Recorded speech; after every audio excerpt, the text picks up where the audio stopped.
Director, Director Tim, please come on headset.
Ladies and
Good evening, ladies and gentlemen, and welcome to Dubai Sports City for the SkyExchange.net ICC Academy Summer Cup 2022 powered by FanCode.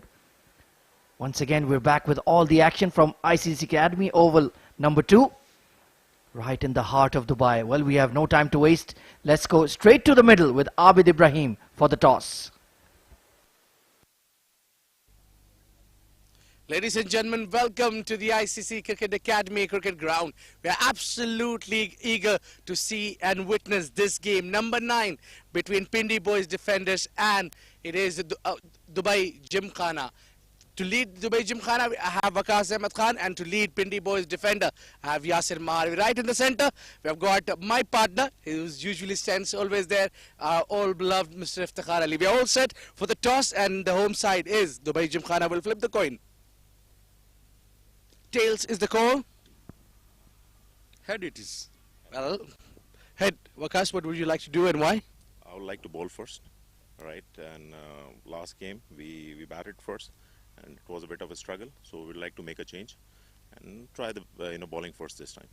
What do you think is a good total to chase on? I would definitely love to restrict them under 160, and hopefully we'll chase that. Looking at the surface, what do you predict out of it? It looks a completely different surface from the last game that we played, and I think.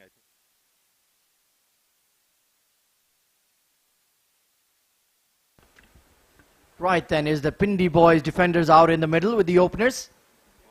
Wajid Khan and Adnanul Mulk taking strike for the men in yellow. And joining me in the comm box for this first passage of play, it's Abdurrahman Tariq. Good evening, Abdurrahman. Well, good evening, Ahmed Khwaja. And good evening to all our viewers. Good delivery outside off. Beats Wajid, the centurion of the last game for Pindi boys defenders. Well, it's a new opening pair. It's Nawab Adnanul Mulk opening the innings alongside Wajid Khan. Very familiar names. Very classy right-hander, Adnan. Wajid Khan coming off the brilliant century in the first match. And then a duck, if you can believe it. Well, that's how the cookie crumbles sometimes. Syed Asha with the new ball. Swiped towards mid-wicket. Mid-on is giving chase, and he will rein it in. Good dive. And that will get the Pindi boys underway. Well, this is a good move from Dubai Gymkhana, because Asher normally bowls with the new ball. Didn't bowl in the last game at all. It was very surprising. They could have tried him, especially with Danish Haider going great guns in that run chase. What a knock that was as well. Indeed. Outstanding innings. Brilliant, belligerent 100 in a big run chase. Wajid goes big towards mid-wicket once again. It's going to plug in the outfield. We're playing on a different wicket here, so that cow corner boundary is very large indeed here, Abdurrahman. Yeah, that's the rightmost wicket if you're standing at the ICC Academy side. So as you said, Ahmed, very big boundary for the left-hander towards deep mid-wicket. And he hasn't middled any of those, but he's lucky still to be there. Yeah, and I think he'd be relieved to get off not, even though he has a century to his name in the tournament. Syed Asher looking to exploit that back of a length area, looking to nip the ball around. Hit towards mid-wicket once again. This time it clears the mid-on, and that will be the first boundary of the night. Got a big piece of willow on that one. Important to get that first boundary out of the way as well for Wajid Khan, because when he gets going, we've seen the damage he can do. Needs to be slightly fuller here, Syed Asher. He is premeditating the back of length delivery, sitting on that back foot. So we need to mix it up. Solid start here for Pindi boys. This time it's spliced and it will fall short of the mid-on. Well, he's been chancing his arm repeatedly, and that was almost the fall of his wicket for Wajid Khan. Well, eventful over, couple of miss hits, then a boundary, and this one, as you said, could have easily landed in the hands of mid-on. Wajid lucky still to be there. Looks a pretty decent track here. The rightmost wicket, pitch number 3. here at the oval number 2. And Dubai Gymkhana, well, the batting is in good order. It's the bowling that's a bit of a concern. He goes straight once again over mid-off. And in fact, it will go all the way for a maximum. A beautiful hit. Straight down the ground. Very good willow in his hand, that's for sure. Over the side screen. Hitting it on the up. And that's the sign of a man in form. 15 for none.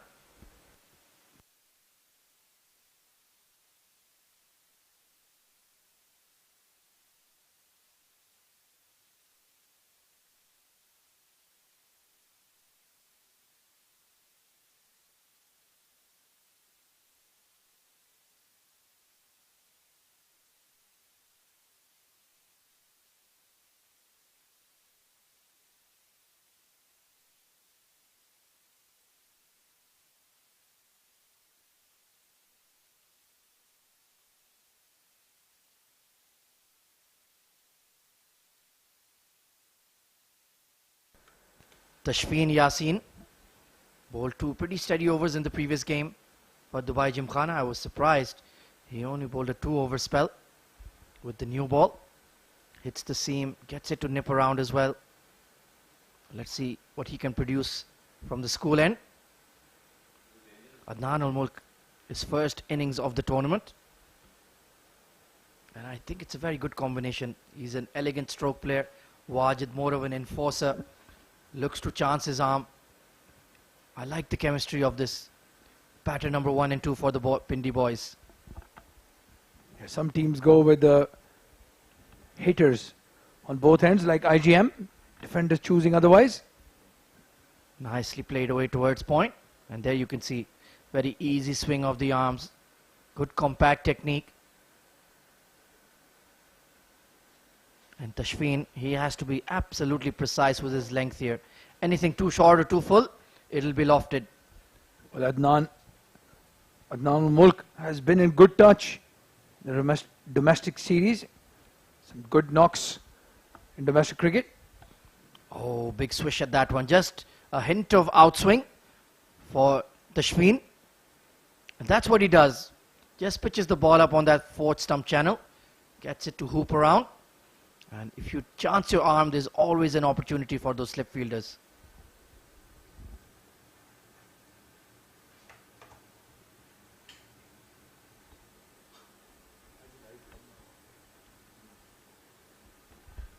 $15 for none. Good punch off the front foot, hits the gap at extra cover, and it races away down the slope for a classy boundary. A beautiful execution of the cover drive right in the gap. It was a full ball and he's played it very nicely. Adnan Ul-Mulk is on the move as well. 19 already. This is a very quick start by the Pindi boys defenders. Absolutely wonderful shot. The balance was so good. Fair enough, it wasn't a quick delivery, but when you're new to the crease, your first hit out in the center. Oh, struck on the pad, big appeal, and it's been given. Tashfeen strikes, and Adnan Ul-Mulk will have to depart the middle. The double bluff, 2 out swingers followed by an in swinger. In front of the stumps, Adnan Ul-Mulk playing all around that delivery. And he has to walk back. 19 for 1 now, the Pindi boys defenders.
But it's going to be Farooq Kazmi coming in at one drop. So Tashfeen doing the job for his skipper. It's his first hit out in the tournament as well. Taking a very strange stance, well outside leg. But good looking punch, straight to extra. Well, Farooq Abbas Kazmi, been playing cricket in the UAE for a very long time. Was part of the UAE under-19 setup in the 1990s, believe it or not. Well, I think you're giving away his age. Very good over from Tashfeen here. Right on the money. Nicely played. No single there. And it's a good start for Gymkhana. 19 for 1 after 2.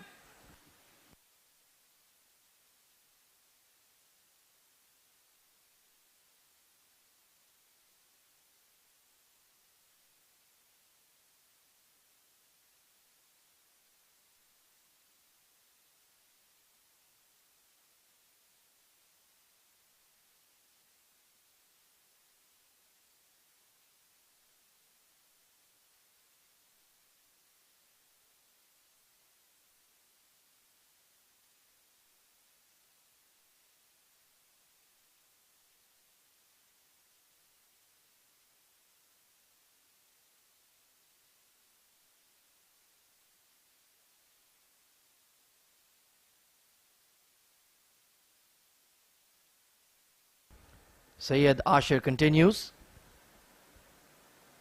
Oh, big appeal this time, just getting his feet a bit splayed there, Wajid Khan. Let's take a look.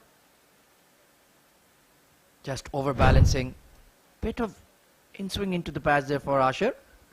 Well, against Wajid Khan, one of the tactics that has worked is coming around the wicket and aiming that full ball into the stumps.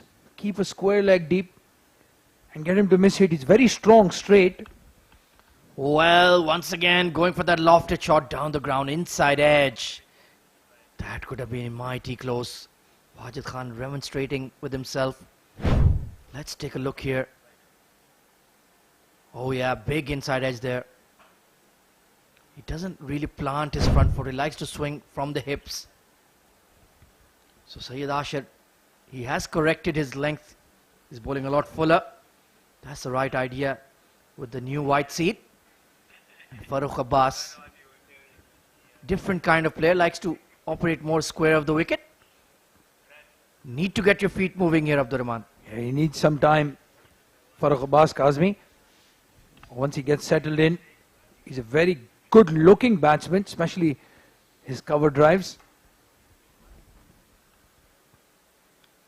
Nice soft punch off the back foot.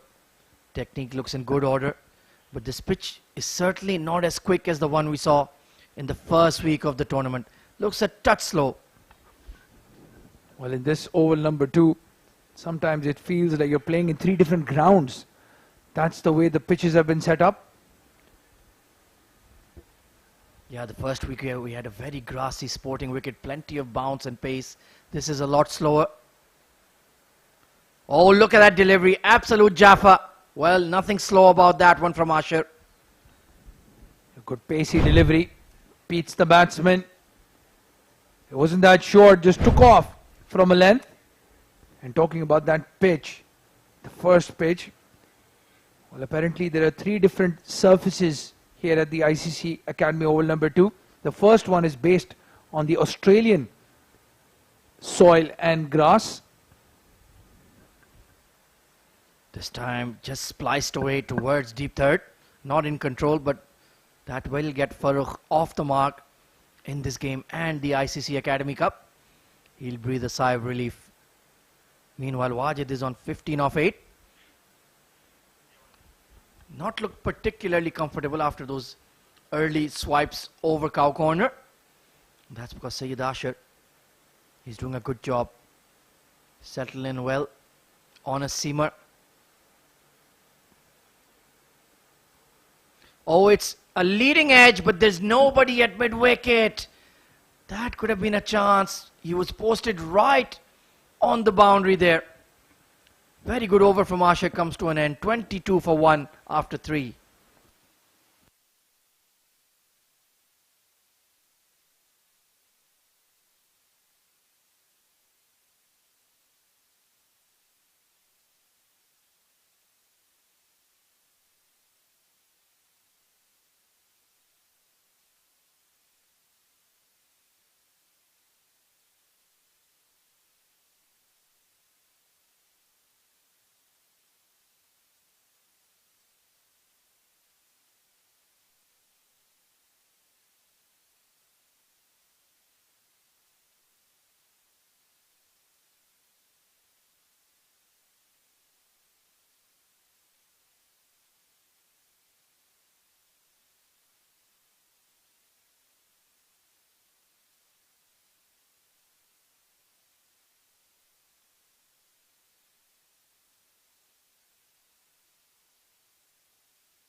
So Tashfeen Yassin continues his spell, and rightly so, having struck in the first over.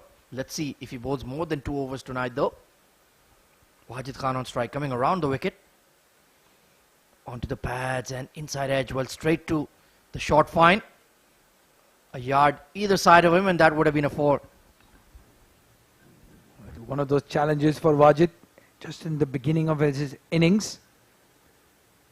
Not very confident playing it towards square leg or fine leg, even though we've seen a lot of left-handers. They love that zone.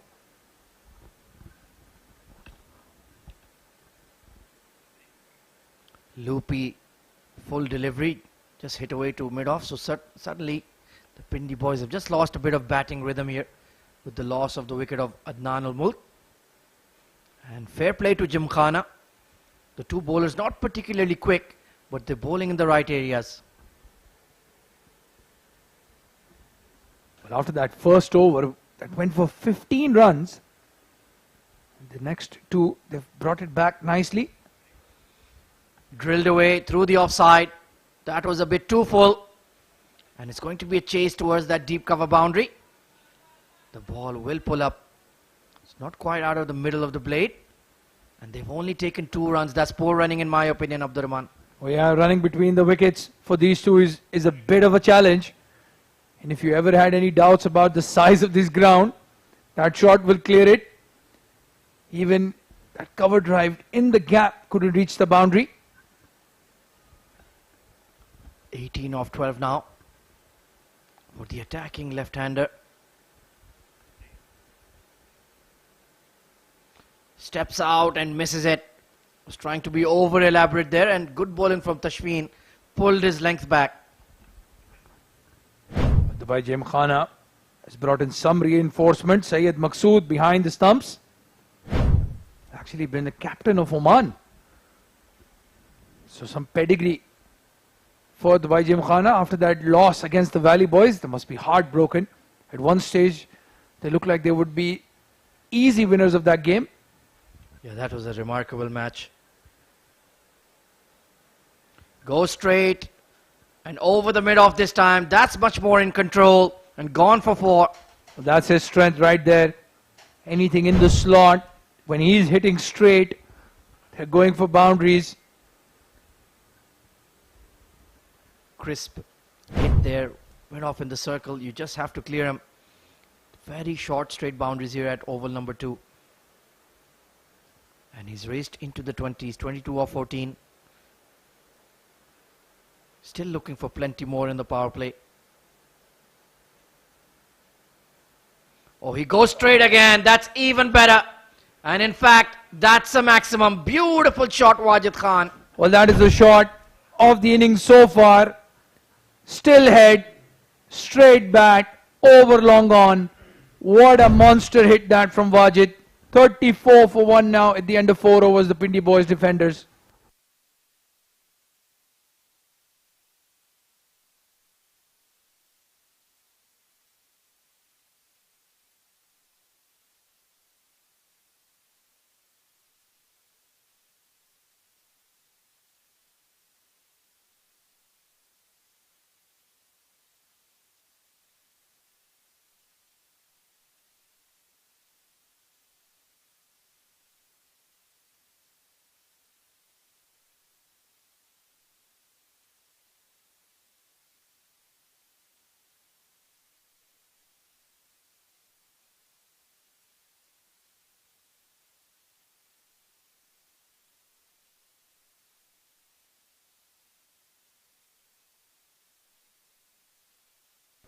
Syed Asher to continue. Gone for 18 in his 2 overs. And Farooq is looking very, very watchful at the moment. But that's all right if Wajid Khan is going all guns blazing. Absolutely. And that's why you have to get off strike. Huge gap on the leg side. There's a short fine leg and a mid-on. And then the only fielder between them is a deep mid-wicket. So a single is on offer. Once again, bowling a good channel. A very well reinforced offside ring. Backward point, point, cover, extra cover. All restricting that single for Farooq. Perhaps should look to glide the ball behind the keeper towards deep third. That's a shot you need to develop in white ball cricket for sure. A lot of runs available. He spanked it off the back foot and burst through the hands of cover.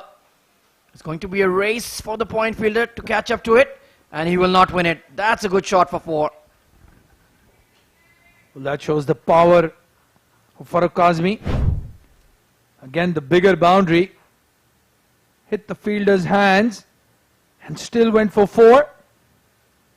And that will give him a lot of confidence. Yeah, that's not a great effort. If you're a cover fielder, you're supposed to be good with your hands. Lateral movement is important. And Syed Asher conceding a boundary for nothing. But that will give Farooq Abbas a lot of confidence. Good looking, crisp cut shot. And there's that glide. That's what you need to do. Just work it away behind square. You'll always get 1 at the very least over there. Well, we've seen Mohammad Wasim and Asif Khan, both devastating batsmen in the UAE circuit, do this very often. Get a boundary and then tap it down to third man for a single. Oh, absolutely. 2 of the perennial top batters in the UAE. Both were recently on international duty with the UAE national team. Can't wait to see them back here at the ICC Academy as well. Oh, hooked away by Wajid. He's gone aerial and he's gone for a maximum. Beautiful hook shot. Well, these are very dangerous signs now for Gymkhana.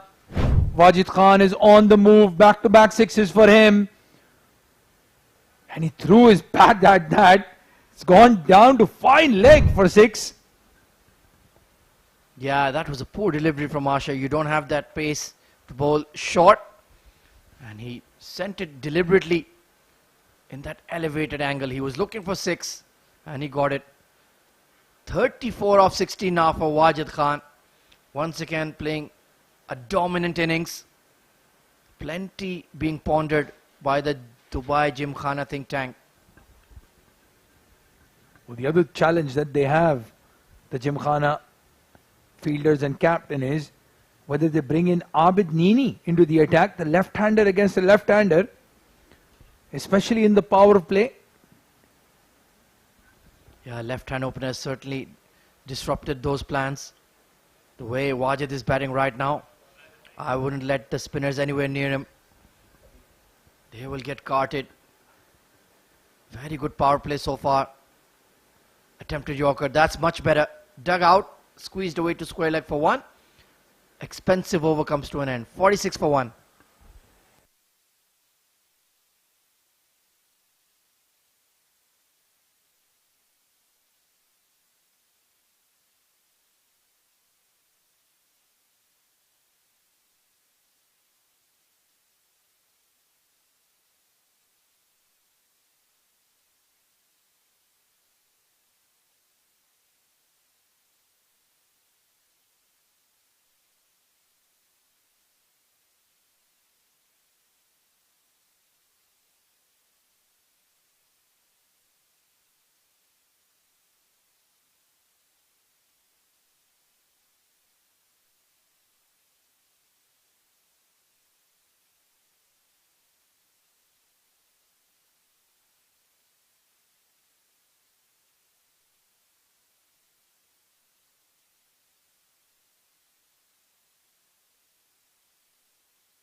Well, Muhammad Adil coming into the attack, replacing Tashfeen Yassin and replacing Abdur Rahman in the commentary attack.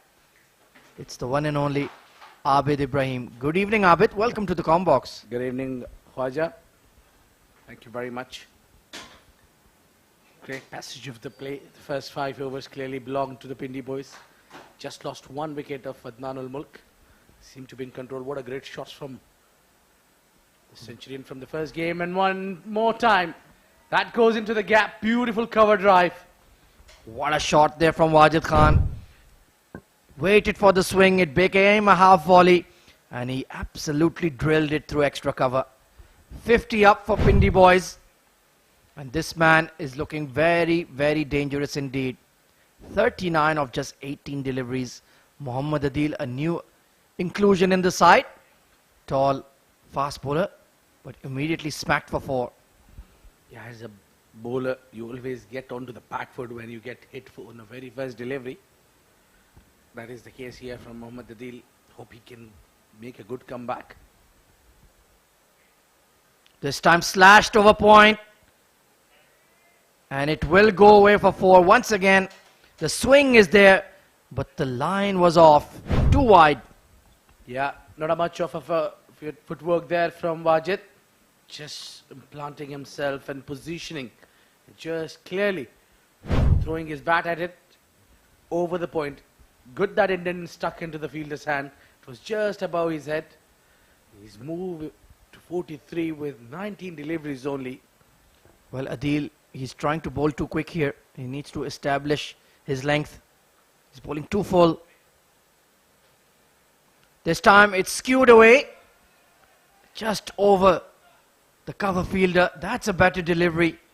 But once again, 2 will be taken since it's a power play. And I think those 2 boundaries is because of the width was an offer. To Wajid, who's having a phenomenal tournament and a great nick. Made 115 runs in the first game of this SkyExchange.net ICC Cricket Academy Summers Cup. Yeah, he really set the stadium alight, didn't he? What a commanding performance that was. Attempted Yorker, nicely bowled.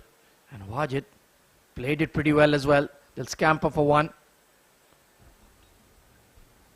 Yeah, good attempted Yorker there. That could be a good weapon when you're going for runs. And batter usually expects the least that, especially with the new ball. It's still the final over of the power play. Yeah, it's always the 5th and 6th overs of the power play that are the most expensive. And Adil, he looks like he'd be good at the death. He bowls that full length very naturally. That's what I'm noticing with him. Yeah, it seems that he likes to bowl full. Bit of a fan of bowling full. Haven't seen him bowling short, and I think that's been a little bit of a thing that I think our bowler need to pick up. Rely on the short length delivery, especially here at ICC Academy. Yeah, this is a much slower pitch. It's not like the one we saw in the first week of the tournament. Chipped just short of the mid-on. And there you can see the difference in form. Farooq Abbas very watchful at the crease. Feet not quite moving yet. And could have easily holed out. And on the other end, Wajid Khan is striking the ball so cleanly. But I think clearly this power play belongs to Pindi boys defenders. They've done a fantastic job. Farooq doesn't have any risk at him because his partner is striking the ball so well. He's batting on a 6 from 10 deliveries. 38-run partnership between the pair. Once again, very full. Nicely bowled. I think he's made a good comeback in the over. 57 for 1 at the end of the power play.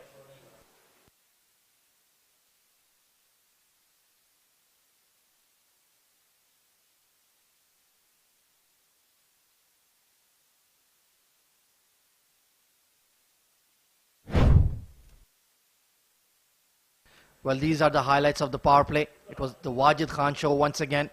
Took the attack to Syed Asher. This was Tashfeen with the big wicket over Adnan ul Mulk. Trapped in front. Excellent seam bowling. But then Wajid counter-attacked with panache and style. Look at those lofted shots down the ground. That was a huge hit for 6. And then Farooq got something to play. Nice cut shot. But Wajid Khan hooking him away for 6. And then Mohammad Adil came into the attack and was immediately treated with a couple of boundaries. So the Pindi boys defenders got that quick start that they wanted to this game.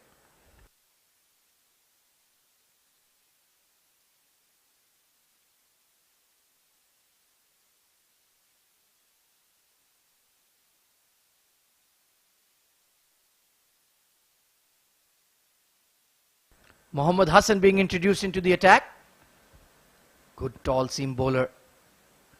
Once again very full. Straight to extra though. Got away with that half volley. Well, I think Ahmed,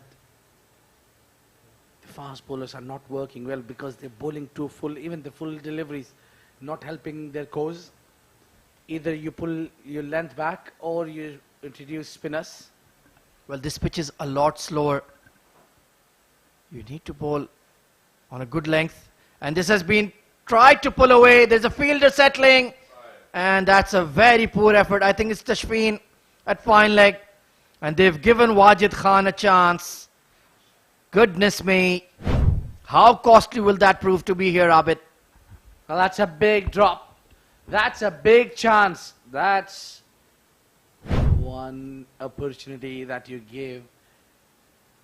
And then there is no way you look back. The man who was having the highest runs in the tournament so far was getting a chance here at 47. Well, you know he's a 100 maker. You know he's a match winner. And you shelled his catch at fine leg. Mohammad Hassan, the aggrieved party.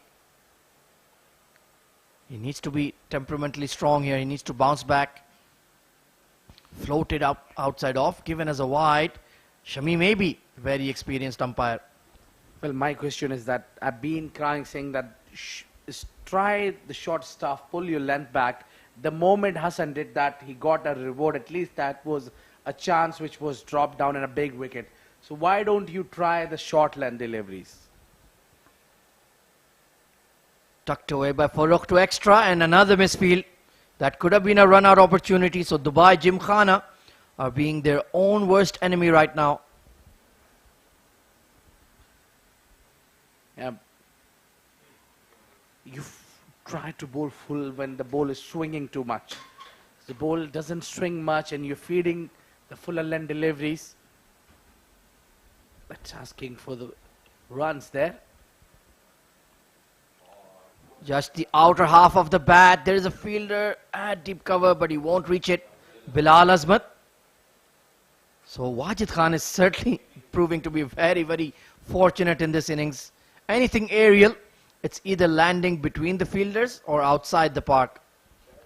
Yeah, it seems the day belongs to him. We might see another 100 from him. That would be something special. Oh, and it will be done very quickly as well. 48 of 24. Oh, it's a toe end of the bat. Extra cover. Settling underneath it. And they've taken it this time. The captain holds on. And Farooq Abbas Kazmi's tortuous innings comes to an end. Yeah, that was really the toe end of the bat. That went long way up in the air. Took a while to come back, and Waqas Ahmed Khan takes the catch in the end. A relief for the captain at least to see the back of Farooq Kazmi. Something to gain. It's 61 for 2.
So it's Farhan Babar coming in at number 4. Classy left-hander coming off a player of the match performance. Wonderful player, very, very temperamentally and technically solid, and he loves a run chase, Abid. But this is batting first. Yeah, it will be a slightly different occasion. He usually likes to chase when you give him a certain task to fulfill. Stylish left-hand batter alongside another left-hander, Rajat Khan. The two man of the match from the first two games are batting together for Pindi Boys defenders. Absolutely, they've started the UAE domestic season like a house on fire. Their top order has clicked. The batters are in good form. That's a very encouraging sign for Yasir Maharvi and his squad. He goes straight, he goes big.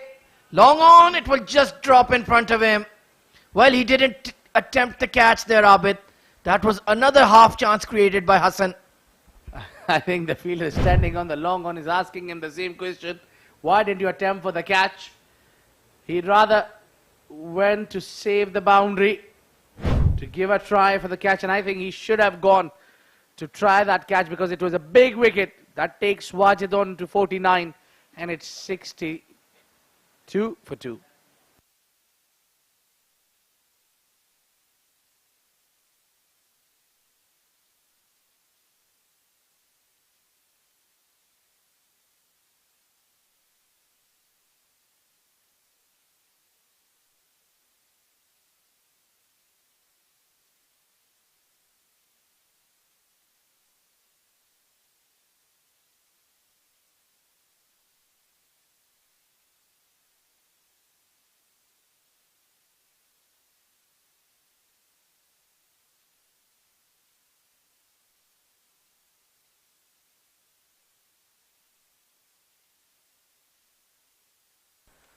Mohammad Adil will resume. Let's see how he fares outside the power play. Does have a bit of pace and swing about him. Very well built young man. And has that short skiddy run up, certainly developed from tennis ball cricket. And he has that slingy arm action as well, Abid. Look at that. Ala Haris Rauf gathering run up there. And that will be 50 for Wajid Khan of just 26 deliveries.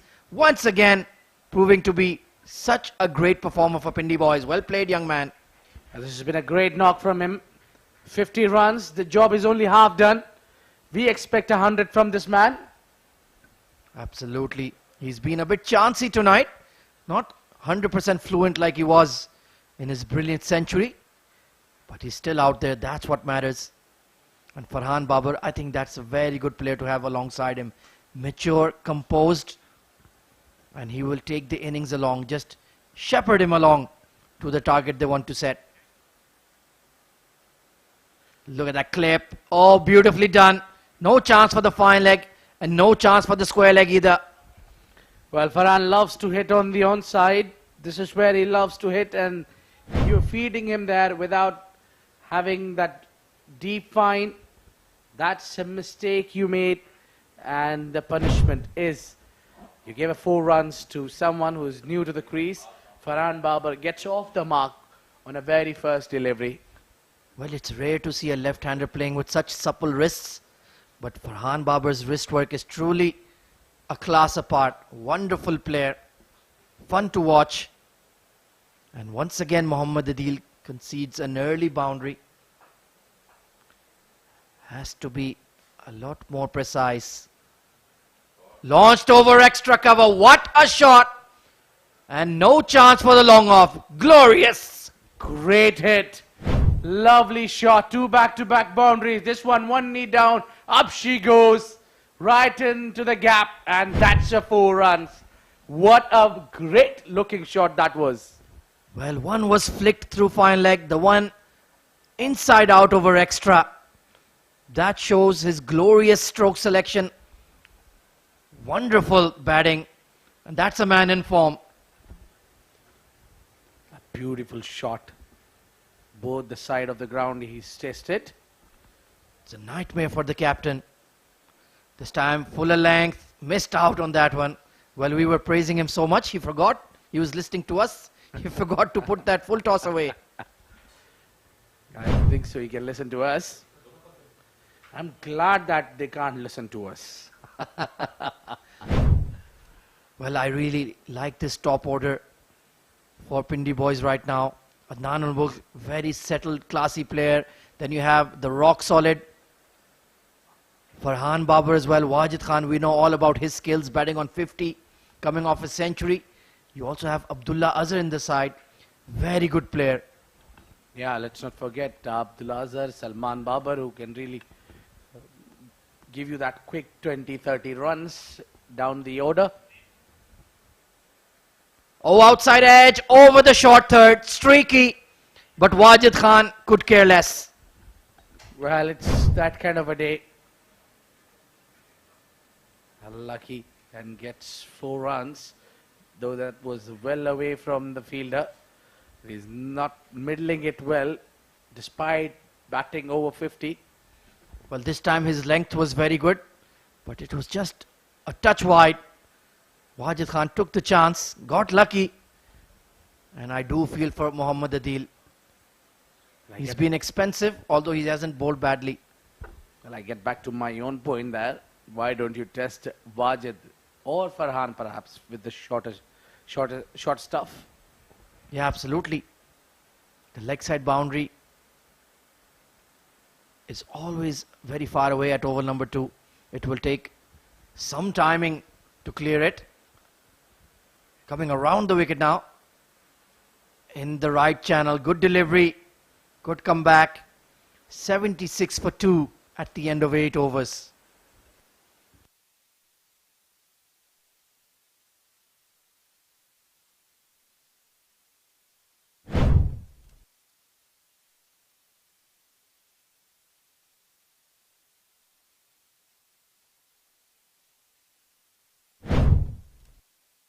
Well, let's take a look at this 50 from Wajid Khan of just 28 deliveries.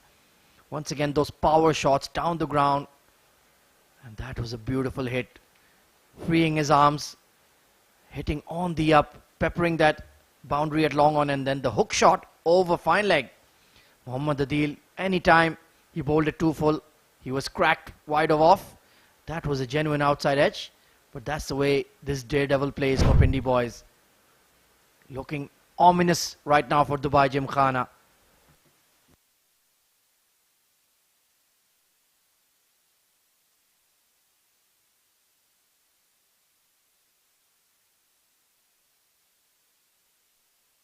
Mohammad Hassan continues. Beautiful delivery. Just nipped away off the surface. That's what Mohammad Hassan does really well. Hits the seam and gets the ball to nip around. Fantastic bowling. Yeah, excellent delivery. Good start of the over. As Hassan already picked up 1 wicket and he's bowled well the first over. And it's good to see Gymkhana using him. Flicked hard through mid-wicket. There is a fielder posted out there. They need to utilize his bowling. He's a pure all-rounder. He can bat in the top 3. He can give you 4 good overs as the first change bowler.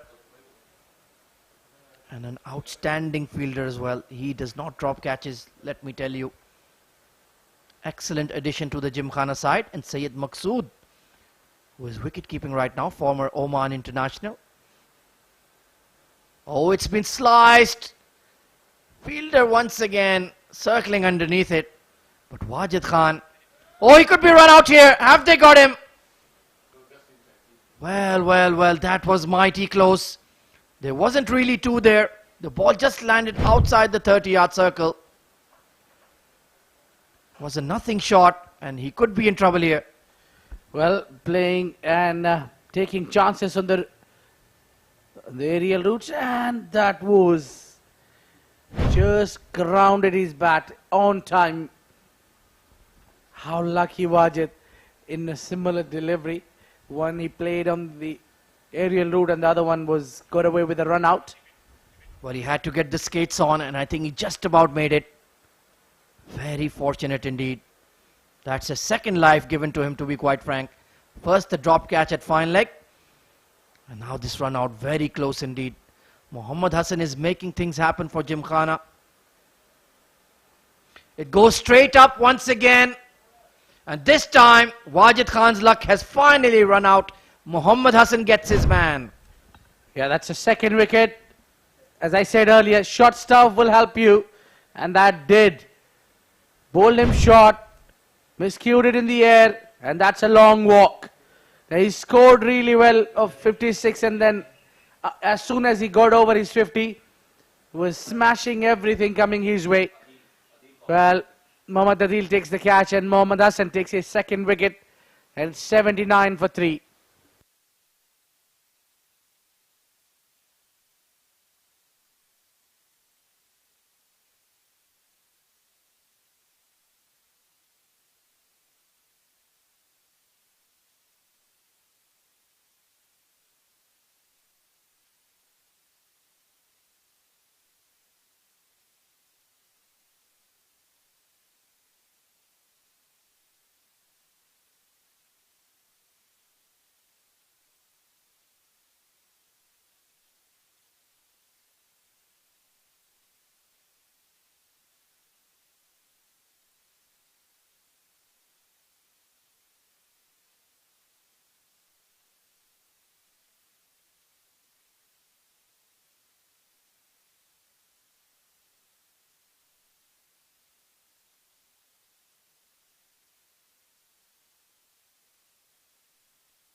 Well, a very competent player coming in at the middle order. I'm a big fan of this man, Abdullah Azhar.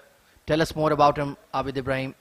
Well, a great batter, a good off-spin bowler, Abdullah Azhar, and a very senior member of UAE domestic cricket. Played number of Bukhatir 50 overs league as well, and played for UAE as well. Well, perhaps those were the sideline matches. Oh, inside edge. That could have gone absolutely anywhere. Mohammad Hassan has found the right areas on this slowish pitch, and he's causing a lot of problems tonight. Excellent bowling. Yeah. Especially when you pick up 2 wickets. And economically also, Mohammad Hassan has been phenomenal here. Exceptional bowling this is from Mohammad Hassan. He's just bowling that good length on that 4th stump line, and it's not easy to force the pace. Excellent punch. Mid-off has to get moving here, and he does really well. Good over for Gymkhana comes to an end. Picked up the huge wicket of Wajid, 80 for 3.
So we're seeing some spin come into the attack for Gymkhana. Mohammad Abid Nini bowled a steady spell in the first game. He still has to contend with one left-hander at the crease in the form of Farhan Babar. Let's see if he can come into the game here. They have picked up 3 wickets in the first half. Lovely flowing drive once again. That's his strong area, Abdullah Azhar. He loves to hit the ball through and over extra cover. Well, I like the way Abdullah Azhar plays those cover drives. He makes it look so easy when he plays through the cover. Yes. Slowly brings his bat. Yeah, it's a very natural shot for him. He's tall for a batter. Must be about 6'2". Uses his reach and has plenty of power as well. Usually see him in the top 3. But there's a lot of competition in this Pindi boys side, battling for batting spots. Nicely created that single to deep cover. I think it's a perfect way to do. Rotate the strike as a new batter. Farhan Babar also should look after this new bowler. Abid is a new bowler now, getting a chance. You need to check him, what he's up to. Yeah, the matchup is in your favor. But now that you've lost Wajid Khan, they need somebody to just take the innings deep.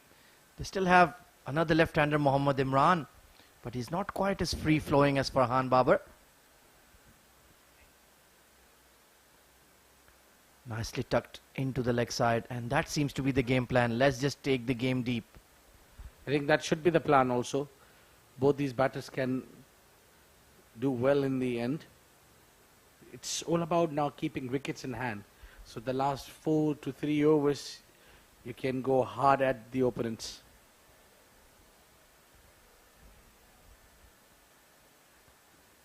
Hit hard, but straight to extra once again. Perhaps try to chip the ball rather than pierce the field. But it's easier said than done. This track is slightly slower. Not easy to hit through the line. Good use of the wrists, but once again Abid Nini, he's bowling wonderfully well here. Only conceded 2 runs in his first over. 82 for 3 at the halfway stage for Pindi boys.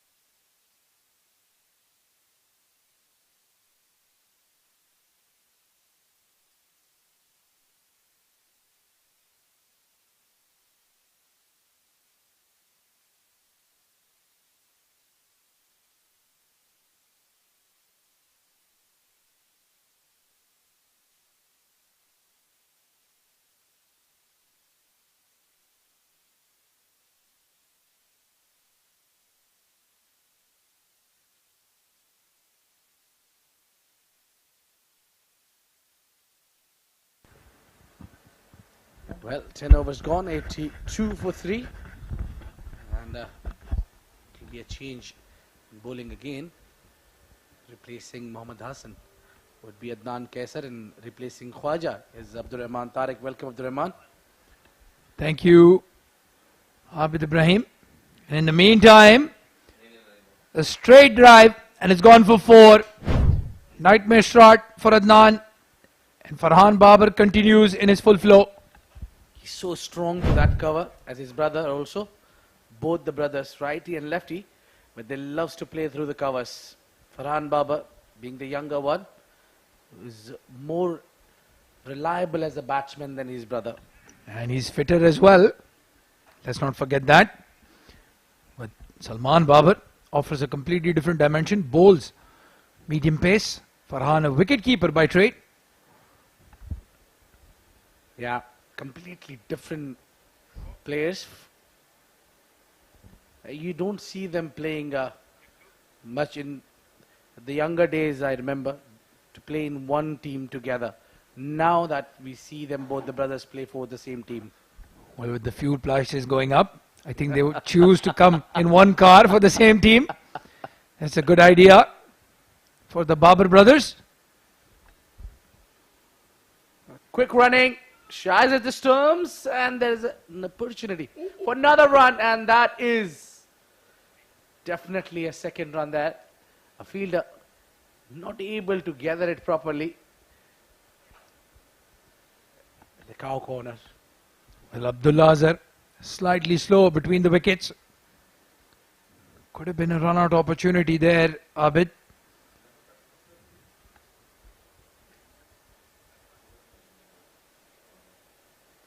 This one is being pulled and gone one bounce into the fence. Good looking shot from Abdullah Azhar. He joins the party.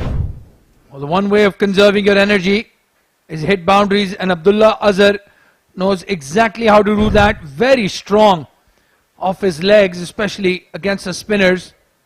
This will give him a lot of confidence. Abdullah, big unit, and packs a mighty punch. Now, that was the exact bowl that he bowled, Adnan Kesar bowled against Yasir Khalim, which went for a 6 runs. So that was 17 runs over that Adnan has given in the run while defending runs. So that is the mistake that he need to work on. Much better, fuller delivery. And he's driven it. Asher, slight fumble. This is a challenge for Dubai Gymkhana. Their fielding has been a bit dicey. They've taken their catches, I have to say that, but the ground fielding has been a bit of a challenge. That catch drop of Danish Haider a couple of days back must still be in the back of their mind. Yeah, he went on to score 100 then of just 32 deliveries. That was a great knock. Meantime, 11 gone, 95 for 3.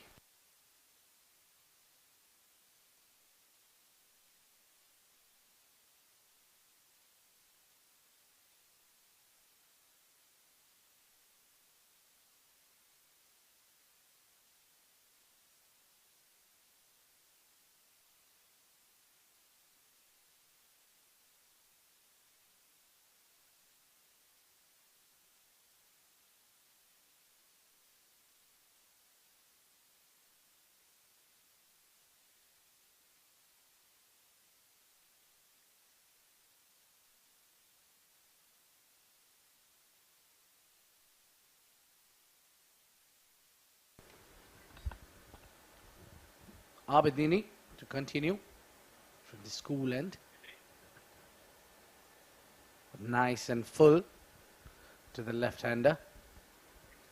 So we were talking about Danish knock that he scored 100 runs of just 32 deliveries. That was a great knock I've ever witnessed. Yeah, one of the best that I've seen in domestic cricket, and it's another boundary. The fielder was unable to spot the ball, and Abid Nini very unlucky. Yeah, that is frustrating for the bowler. That would have been only 2 or 1, which ended up in a boundary.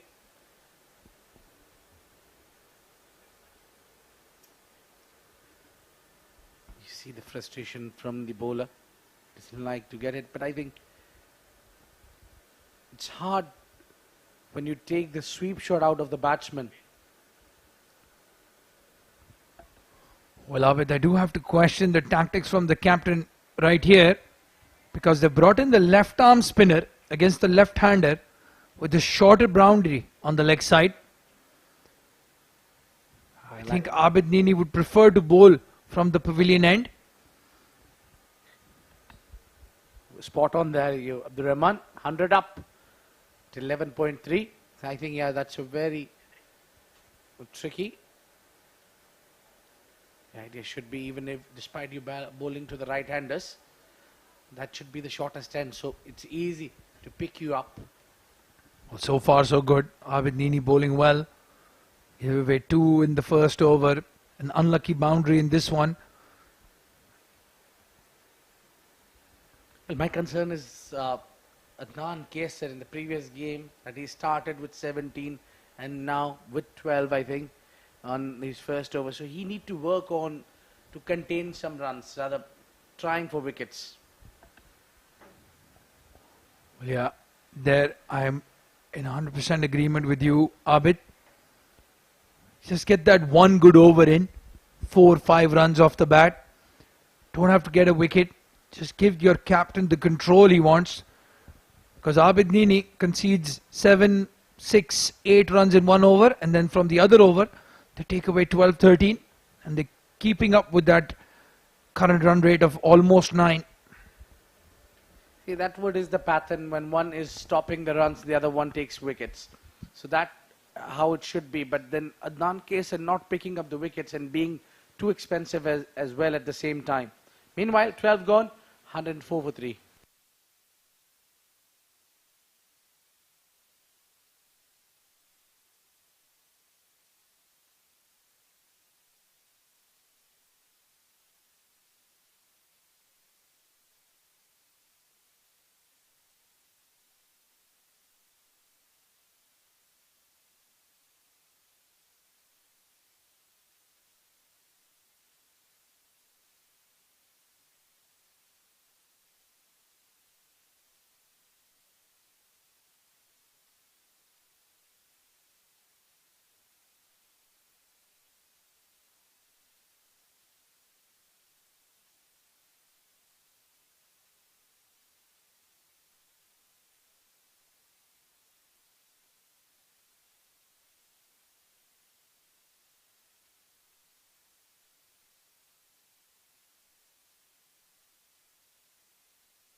Oh, through the gap. What a delivery. Perfect gap. Adnan Kesar picked up of a left-hander.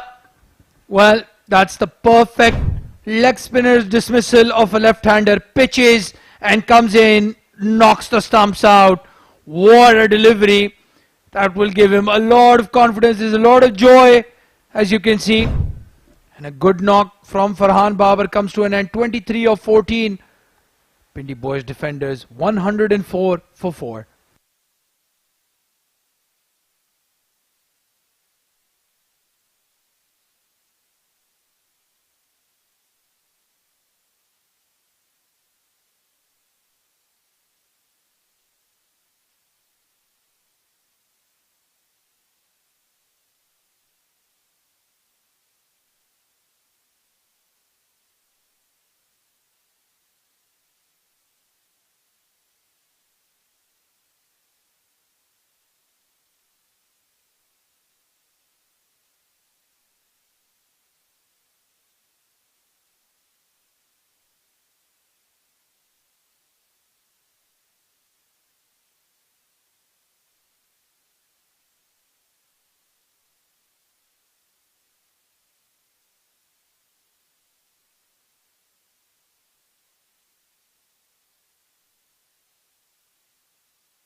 Imran Mohammed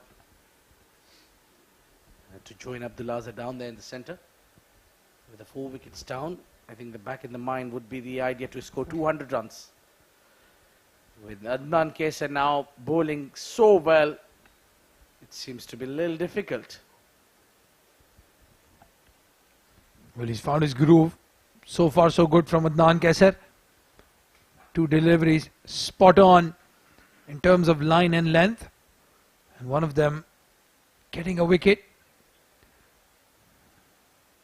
Full toss, it's in the air. Hassan coming underneath it. No, just falls short. That would have been a lucky wicket for Adnan Kesar. Yeah, didn't carry although. That was not timed so well. Lucky, didn't time well, otherwise it would have been landed into the hand of Mohammad Hassan there. The full toss delivery. Well, there is no due. It's perfect opportunity for the leg spinners, so all the spinners to grip the ball fine and make the difference to be counted here.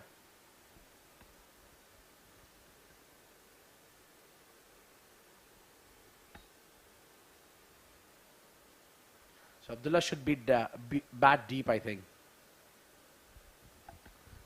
Rocks on the back foot. Just a single. Still have Salman Babar in the dugout. And Syed Saklan, 2 big hitters of the ball. With 7 overs to go. Yes, I think Abdullah has to bat through the innings. And the other batsmen can take some liberty. Although it's not easy to start hitting from ball 1. You need to get settled in. And I would like to have Mohammad Imran to be in because he's a left-hander. So that the right and left-hand combination will be on there. So we'll talk about that. It's 13 gone, 107 for 4.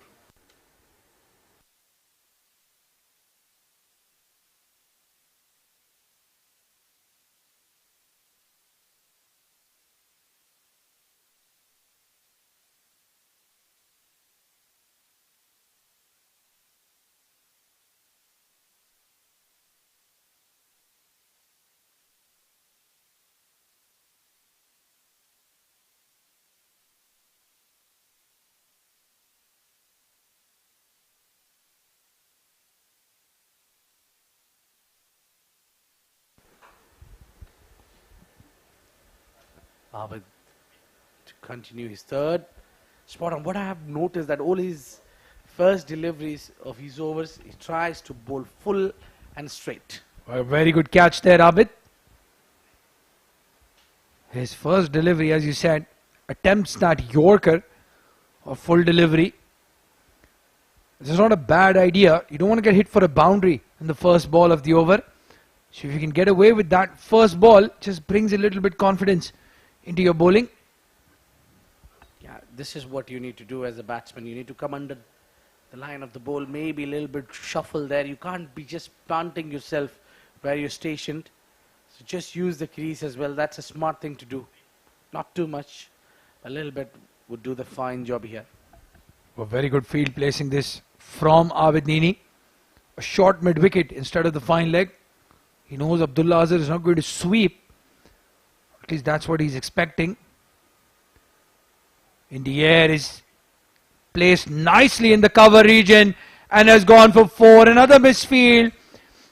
Abid Nini is very unlucky so far. 2 boundaries of misfields and is spoiling his figures. Well, I think Dubai Gymkhana's fielding, it's been their worst enemy. A misfielding here. Earlier drop catch. Previous game they dropped the catch of their main batsman. Fielding need to be a little better here. This time quick single taken. That will frustrate Abid Nini a lot. He wanted to bowl a couple of deliveries to Abdullah. This left hand, right hand combination, as you mentioned, Abid, will just bother the fielding side and the bowler as well. Doesn't let you settle into a groove. They pulled those 2 deliveries up front with a dot ball to start with. And that boundary was just because of misfield. That's how it frustrates as a bowler. It's not an easy to be a bowler, I think. Especially when you're playing here. It's 113 for 4.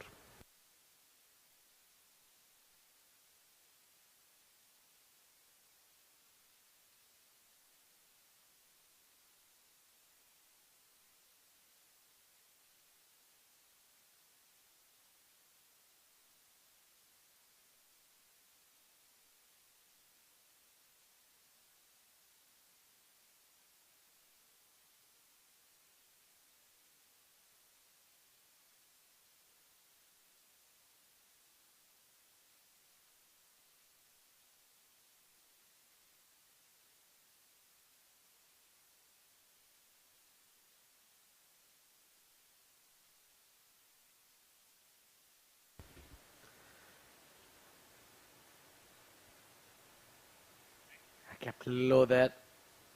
Adnan Kesar starts with again a wicket to wicket delivery. That's a good sign now. And what I see difference since he's picked up the wicket, or probably from his second wickets on, second over onwards, he's using the crease now. Another flighted delivery. Goes straight to long off.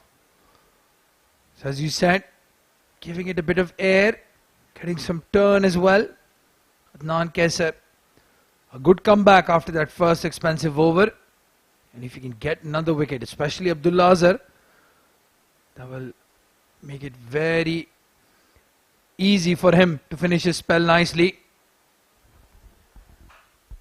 Yeah, just around,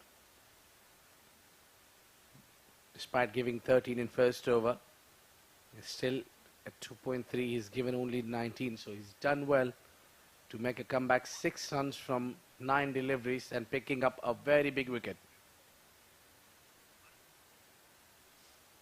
Up in the air, Mohammad Imran takes the chance, tips in just front of the fielder there, so they'll only take single.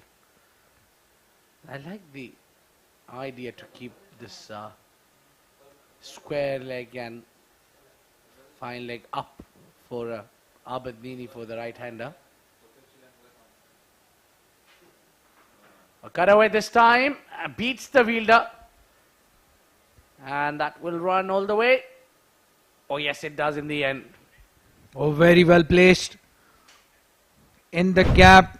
That's a big, big boundary. And the fielder at point put in an effort, but he had no chance of stopping that. Yeah, but just had enough to get the boundary. Abdullah Azhar. Oh, now he's looking good. He's just improving as he's taking time in the center. Playing its first game. A touch and go. And he takes a single there. So 122 for 4 at the end of 15.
Abid Nini continues, but Abid Ibrahim will not continue in the combox. Ahmed Khwaja joins me for the last 5. Thank you very much, Abdurrahman. Well, Abdullah Azhar, 25 of 21. He's taken plenty of time to get his eye in. And now they need him to accelerate. Projected scores, pardon me, just around 158, 160. That won't be enough. We've seen big run chases on this ground already. Hit hard towards wideish long off region. He's just not finding the boundary rope here, Abdurrahman. Well, the only boundary he did get was off a misfield. That long off region. Yeah, other than that, just a couple of singles and doubles. If he does stay there till the end, I can guarantee you we'll see a few massive blows. A big juicy full toss to Mohammad Imran. And he's found the gap. That is a vital boundary. That was a hit me ball. The only thing they'll be disappointed about is they couldn't get 6 off it. We played in the gap. And as you said, a crucial boundary. Could this be the momentum changer for the Pindi boys defenders? They've surprisingly lost a fair few wickets. Top order, even though Wajid Khan played well for a wonderful 50, was sent back. Farooq Kazmi and Adnan Ulmur could not deliver. Nice straighter one there. Just drifting away from Mohammad Imran there. He played a pretty good hand with Farhan Babar in the previous game. He's been a good addition to the side in that lower middle order. Solid temperament. But his striking ability, he's not quite a belligerent hitter of the ball. Well, compared to the other Imran in this side, Mohammad Imran OD missing in the game today. Day and night in the way these two bat. Imran OD very free flowing. Gets a maximum 6s when he's batting. Oh, back to the bowler. Once again, Abid Nini, smile on his face. That's a good over. Only 6 off it. 128 for 4.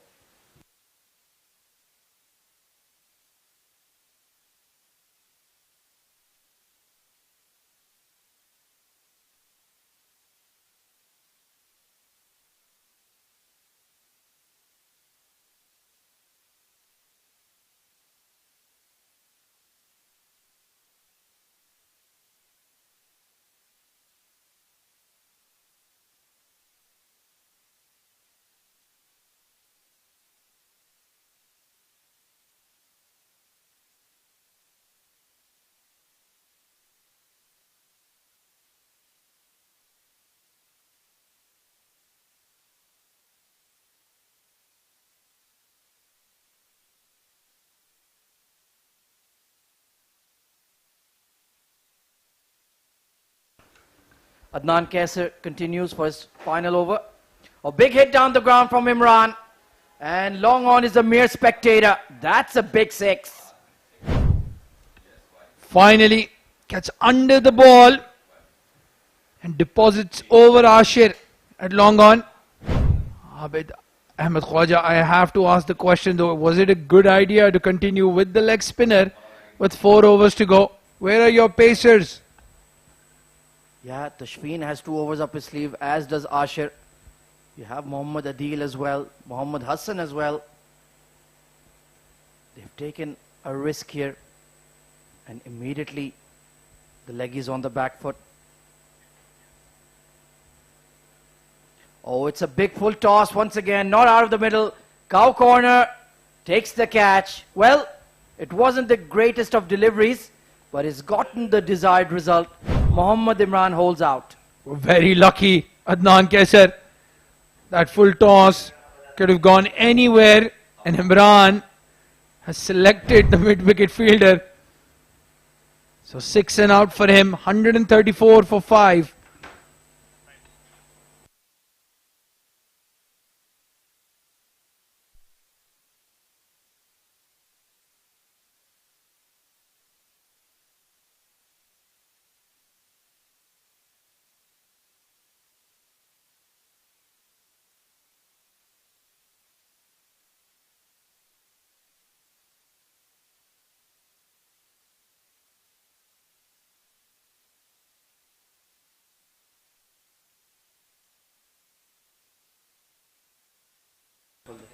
Suleiman Khalid coming in at number 7.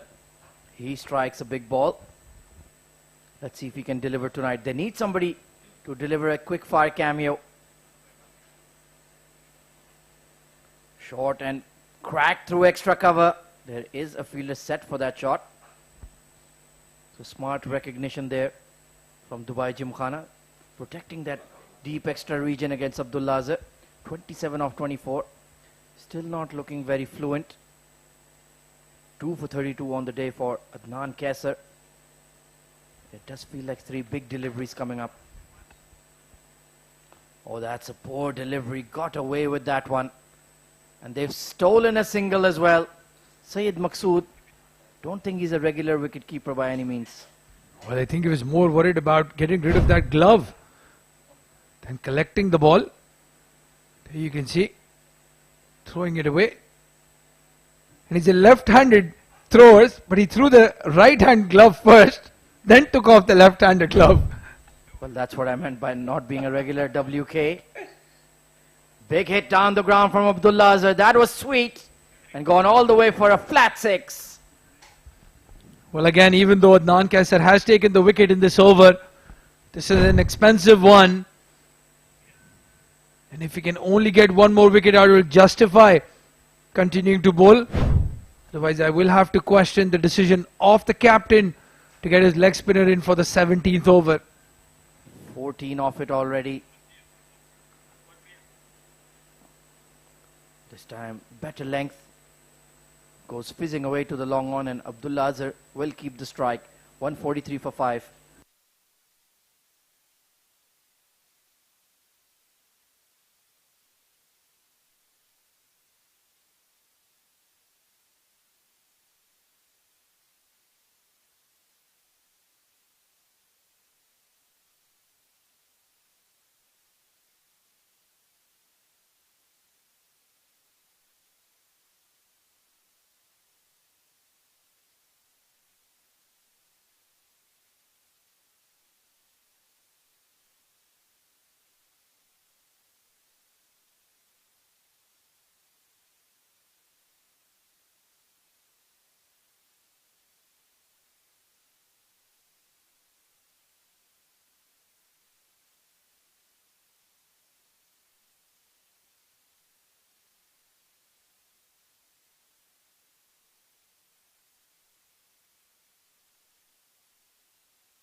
Mohammad Hassan brought back into the attack. Once again bowling it into the pitch. They're looking for two here. And yes, they'll pick it up in time. Yes, they will. Abdullah Azhar, not the fleetest of foot, but calculated that two pretty well. The weightage on that shot was perfect for two. Again, the big mid-wicket boundary. Even if you're a couple of steps up, it's still a big 70-75 meter hit that. Yeah, for sure. Big square boundaries here at oval number 2. You can look for twos, even threes. Off the pad, just kicked around the corner. And Mohammad Hassan, big fan of this lad, pure all-rounder. And what a wonderful fielder he is as well, Abdurrahman. Yeah. Good technical batsman. Bowls those special slower deliveries. They get stuck in the wicket. And as you said, I've hardly seen him drop a catch. They'll need him to deliver with the bat for sure. He certainly has the ability. 2 for 11 on the day. He read the conditions early and adjusted his length. Nicely bowled once again. Just using those variations, mixing it up nicely. Well, the good thing to see, he's bowling his third over. Probably will bowl the last over of the innings as well. I think that's the trick they missed out on, the Gymkhana boys against Valley boys. What a thrilling game that was. Danish Hafiz playing an incredible knock. Short ball and it's gone straight up. And it's a dolly to Mohammad Hassan. He produces the breakthrough once again. Well, he's used the short ball nicely. It was a very poor delivery. When you see the replay, and Abdullah Azhar is disgusted with himself. Well, his tortuous innings comes to an end. 36 of 29. And that's a big blow to Pindi boys. 147 for 6.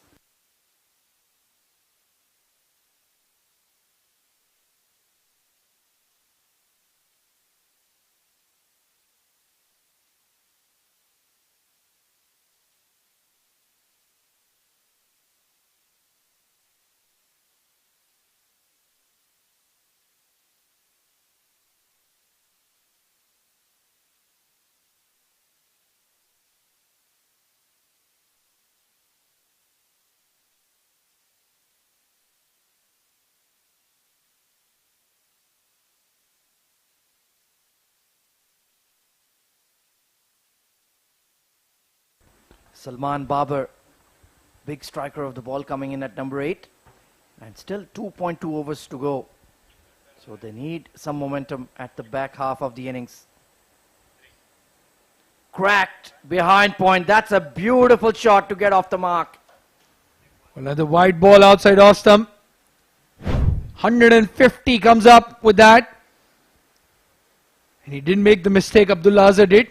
Played the ball exactly where it should have been. Well, if you want to face a first delivery, short and wide, with third man up, that's exactly what you would want. Brilliant hit from Salman Babar. Could he be the game changer in the final death overs? Drilled through extra cover, back-to-back boundaries, even better. Where have you been, Salman Babar?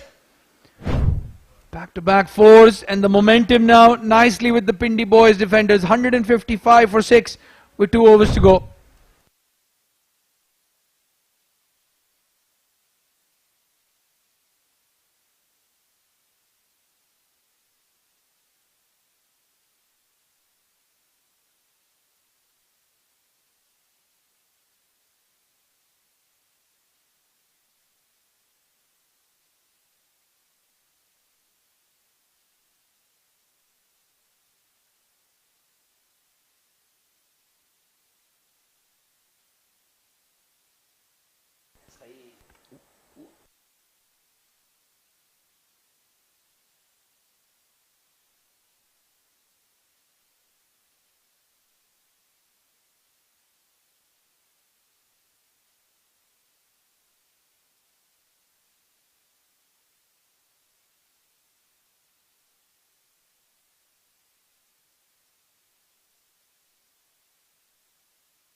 Mohammad Adil, well, he's not going to bowl out his spell tonight, surprisingly, but he will get the penultimate over. Full and straight, that's much more like it. Skewed away to deep cover, misfield, took his eye off the ball, and they will pick up two. Sulaiman Khalid gets off the mark efficiently. Well, the ground fielding again, I have to say, has been very poor from Dubai Gymkhana. Misfields, fumbles, giving away easy runs to the batting side. You don't want to do that when you've asked them to bat and you're going to chase a total down. Yeah, it's unnaturally humid tonight, so I guess the Gymkhana lads are feeling the pinch. It is very uncomfortable for the fielding side. Beats him outside off, he's nicked off, and Mohammad Adil gets just reward. Good delivery in the channel, big edge. There was no appeal, he knew it. So he wouldn't mind that Sulaiman got back on strike. He's gotten the wicket, 157 for 7 now. Sulaiman Khalid walks back for 3.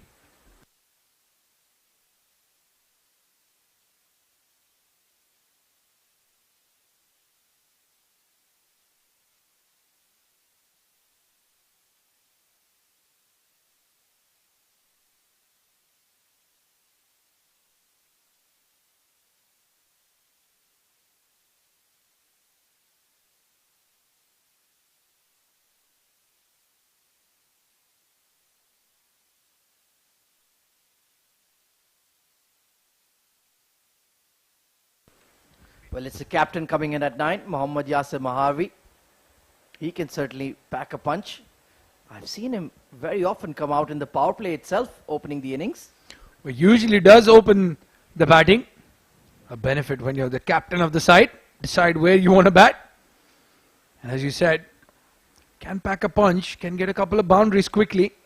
Well, I feel he's underrating his own batting skills, to be quite frank. He should be batting in the top 4. Perhaps sacrificing for the side. Well, no time for sacrifice. 10 deliveries to go. They need some quick runs. Get up to perhaps 175, 180 to feel more comfortable. Mohammad Adil steaming in. Bowled him! Excellent Yorker and chopped onto the stumps. The perfect delivery to a new batsman at the base of leg stump. Very good delivery. And all of a sudden, they're now at a risk of being all out, the Pindi boys defenders. Mohammad Adil will be on a hat-trick, 157 for 8.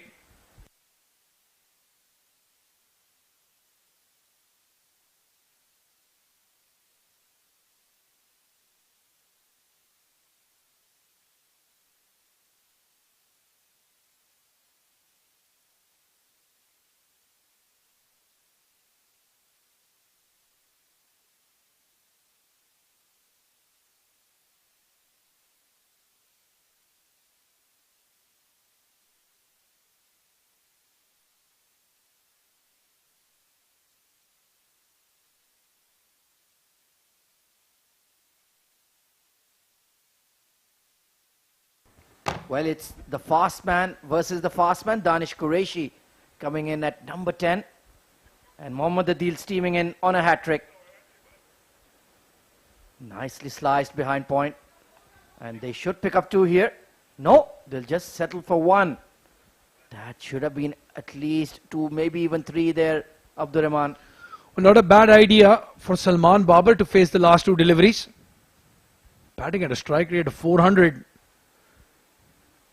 And they are in very serious danger of being cleaned up, like you mentioned. Mohammad Adil, well, I think it's been a gross miscalculation. He's only going to bowl 3 overs on the night. That extra over from the leggy wasn't quite required.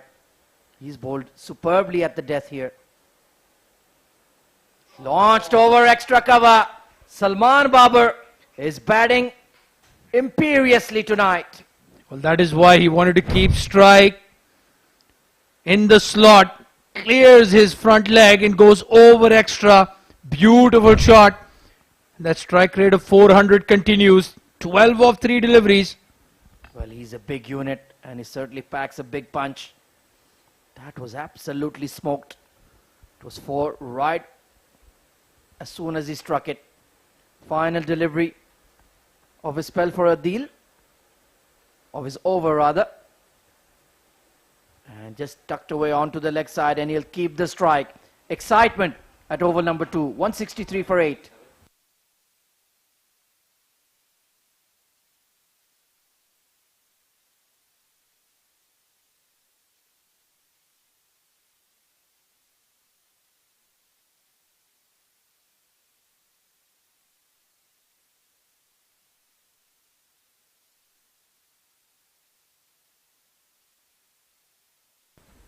Well, will it be Syed Asher, Muhammad Adil, Muhammad Hassan, or maybe even Tashween Yassin? They have options.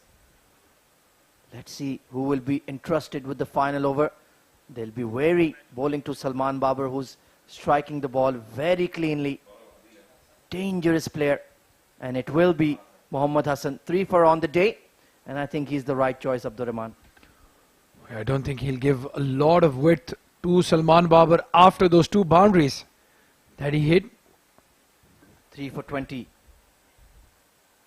Short ball. Excellent change of length there. Banging it in. And caught Salman Babar by surprise. Well, people underestimate that short delivery. We saw how much damage it can do yesterday. Oh, it's an absolute weapon. If not a wicket-taking delivery, it's an automatic dot ball if you get it right. Pulled hard, pulled straight. And straight to long on. Adil, he's a good fielder, good athlete. Danish Qureshi, well, I've seen him hit some big sixes, especially at the Sharjah Cricket Stadium. Can he replicate it at the ICC Cricket Academy? Well, Pindi boys defender will need that. If they want to get to that 175, 180 mark. Oh, trying to swing from the hip there. Once again, bowling it back of a length. And he has that height to make it uncomfortable. Such an interesting action, Muhammad Hassan. Jumps wide of the crease. But like any other bowler, the ball pitches and then straightens. Doesn't just keep going in with the arm. This time it's been heaved. Fine leg is in the circle. He's giving it a chase. It will plug and slow up on this outfield. So far so good for Gymkhana though. They won't mind 3 runs conceded in 4 deliveries. Well, Danish Qureshi had no idea where that ball was going. Well, it's one fast man against the other. Of course, there are whispers of the fast bowlers union, but I've never seen it. They're always aiming for each other's helmets. Length delivery. This is sensational bowling from Hassan. And this is vital momentum being gathered by Dubai Gymkhana. Danish Qureshi again disgusted with the choice of shot. Last ball coming up. Can Muhammad Hassan get a 4 for? Can he get a wicket here and give his team some momentum before they come in for the run chase? Full length straight, and they'll only get 1. They're not even going to push for 2. So Dubai Gymkhana, they've bowled very well indeed, restricted Pindi boys to 167 in their allotted 20 overs. I think that's a very good bowling effort. Yeah, 4 runs coming in the last over. And this is a game of momentum. The Gymkhana boys will be very happy with that performance, especially after Wajid Khan's knock in the power play. Yeah, wonderful 56 for him. Abdullah Azhar played well as well. Let's take a look at the batting scorecard then. Nawab Adnan al-Mulk and Farooq Abbas Kazmi struggled. But then Farhan Babar 23 of 14. Abdullah Azhar 36 of 29. Muhammad Imran hung around for a while, but it was certainly Wajid Khan with the sparkling 50 of just 30 deliveries. 14 runs of 6 deliveries for Salman Babar. He was 12 of 3 at one stage. So they pulled it back nicely. Only 4 extras. Very good to see that discipline from the Dubai Gymkhana bowlers. Yeah, Muhammad Adil came back well at the death. 2 for 33 for him. Then you had Muhammad Hassan, the pick of the bowlers, 3 for 24 in his complete spell. Tashfeen Yassin did a good job in the power play, 1 for 16. And Mohammad Adnan Kaisar, the leggy as well, 2 for 39 on the day. Well, Abid Nini not picking up a wicket, but conceding only 23 runs in his 4 overs. You will take an economy rate of less than 6 any day in a T20 game. Yeah, 11 dot balls in a spell of 24. That is absolutely brilliant. At one stage, they were 100 for 4. So they hit the brakes pretty well. And Dubai Gymkhana will feel they are well within this game. It's going to be a fascinating run chase. Well, let's take a look at the highlights then. It was Wajid Khan, once again, the terror of the power play. Took to the medium paces, Tashfeen Yassin and Syed Asher. This was Adnan ul-Mulk trapped in front. Good decision by Asif Iqbal. No doubt there. But then he kicked into gear Wajid Khan alongside Farhan Babar. Beautiful, straight, clean hitting. Farooq Abbas Kazmi, nice cut shot. And this hook shot for 6 was probably the best of the night. Then Mohammad Adil overpitched and was punished through extra and over point. This was the dismissal of Farooq Abbas, toe end of the bat. And a good catch taken by the captain Waqas. Farhan Babar came in and looked pretty good. Look at those lofted shots over extra. Wajid Khan streaky. And then finally his luck ran out, skewing one to short third. Then it was Adnan Kaisar and Abid Nini, the spinners, took over the game. This was a nice sweep shot behind square and an absolute peach. Abdullah Azhar then took over proceedings. Didn't play at a very brisk strike rate, Abdul Rahman, but held the innings together with Mohammad Imran. That was the role. Just bat through the innings. Mohammad Imran, a full toss straight into the hands of mid-wicket fielder. And that's where everything came loose for the Pindi boys defenders. That was a big wicket because there was a difference between at least 10-20 runs if Abdullah Azhar would have stayed. Yeah, and then Mohammad Adil, wonderful bowling at the death. Full length straight, was on a hat-trick at one stage. Yasim Harvey cleaned up. And then that was a beautiful shot. Smacked over extra. That was the final boundary of the night for Pindi boys defenders. So 168 is the target for Dubai Gymkhana. Can they get up to it? We'll take a short break and be right back for the run chase. Stay tuned.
Well, good evening, ladies and gentlemen, and welcome back to the second innings.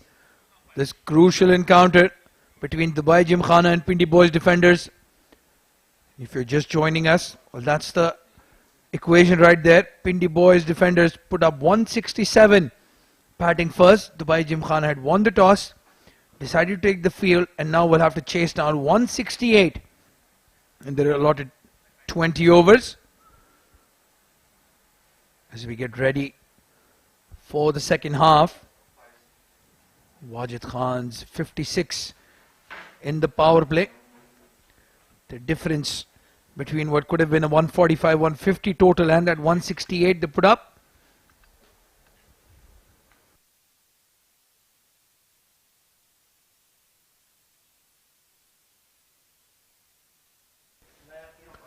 The two umpires were walking out.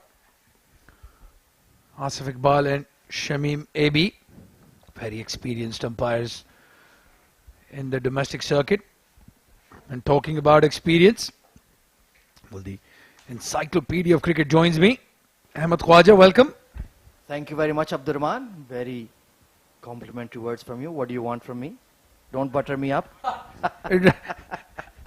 Can you fill up the car tank, man? Right then, 168 the target for the men in blue. Can they deliver a big upset? Pindi Boys defenders, 2 wins out of 2. They're controlling the group. Of course, we have 10 teams in the competition, 2 groups of 5.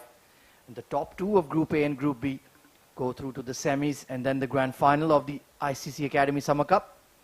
And of course, you can live stream all of the action on the ICC Academy Facebook page, CricTracker on YouTube. And of course, fan code. Mohammad Yasir Baharvi. Is he setting the field or is he going to take the new ball? Let's take a look. Well, the surface is slightly on the slower side. Hard to force the pace. Sayyid Asher opening the innings as per usual alongside the skipper Waqas out there. And it's Danish Qureshi going to be taking the new ball. Brilliant swing bowler and a pure wicket taker. Here we go. The run chase is underway. Right on the money. Outswinger nicely punched through cover. And Sayyid Asher will get off the mark pretty comfortably. Nicely played. Yeah. Good delivery to get first up. A bit wide.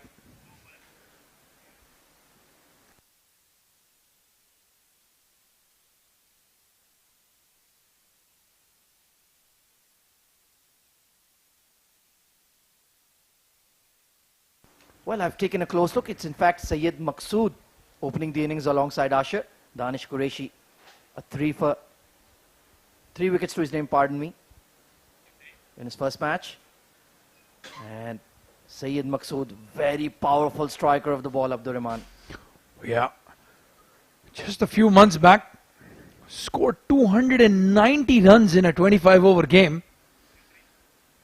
You have to be a special batsman to get those many runs. It's not Waqas Ahmed, that's mentioned on your screen. It's Sayyid Maqsood making his debut.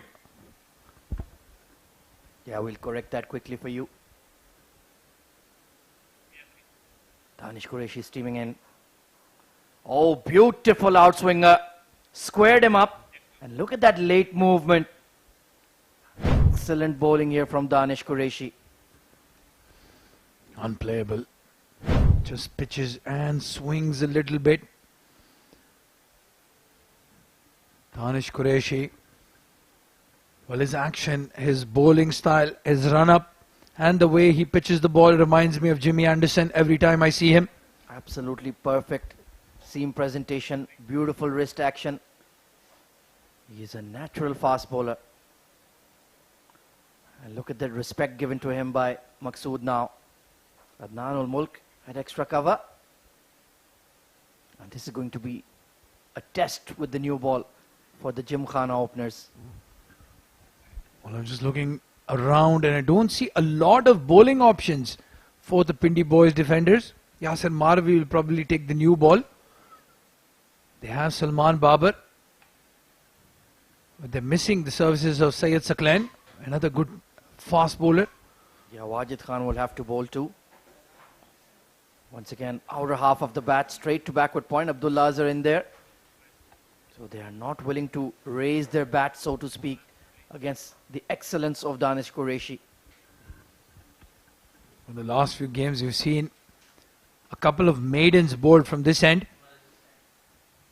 There's no harm in getting a couple of sighters. Yeah, it's not a massive run chase. Required run rate is just 8.7. That is very manageable indeed. In swinger and he's bowled him. Cannoning off the pads. And the castle has been disturbed. Oh, what a delivery. Unplayable. Syed Maqsood has done well to stay on his feet. And the ball hits the stumps after a deflection off the pads. This is a big, big wicket. Syed Maqsood has to walk back for 0. 1 for 1 in 1.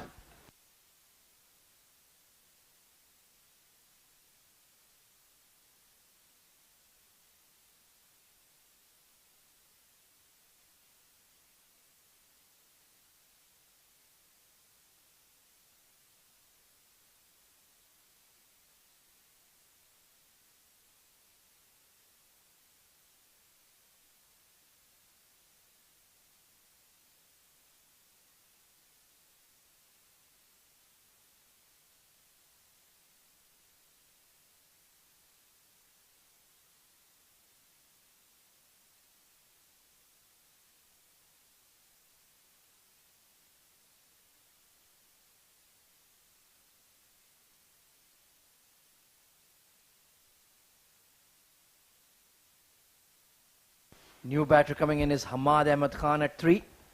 And it's going to be Yasim Maharvi, like you suggested, Abdurrahman, taking the new ball from the ICC Academy end. A gentle medium pace. Cuts the ball from the wicket. Both in and out. Has a big smile on his face when he starts running in. There you can see. Perhaps just putting the batter off guard. Such a friendly face coming in at me. Lost his run up there. So, like you mentioned, they don't have a lot of seam bowling options. Abdullah Azhar, I expect him to deliver some of his off spin.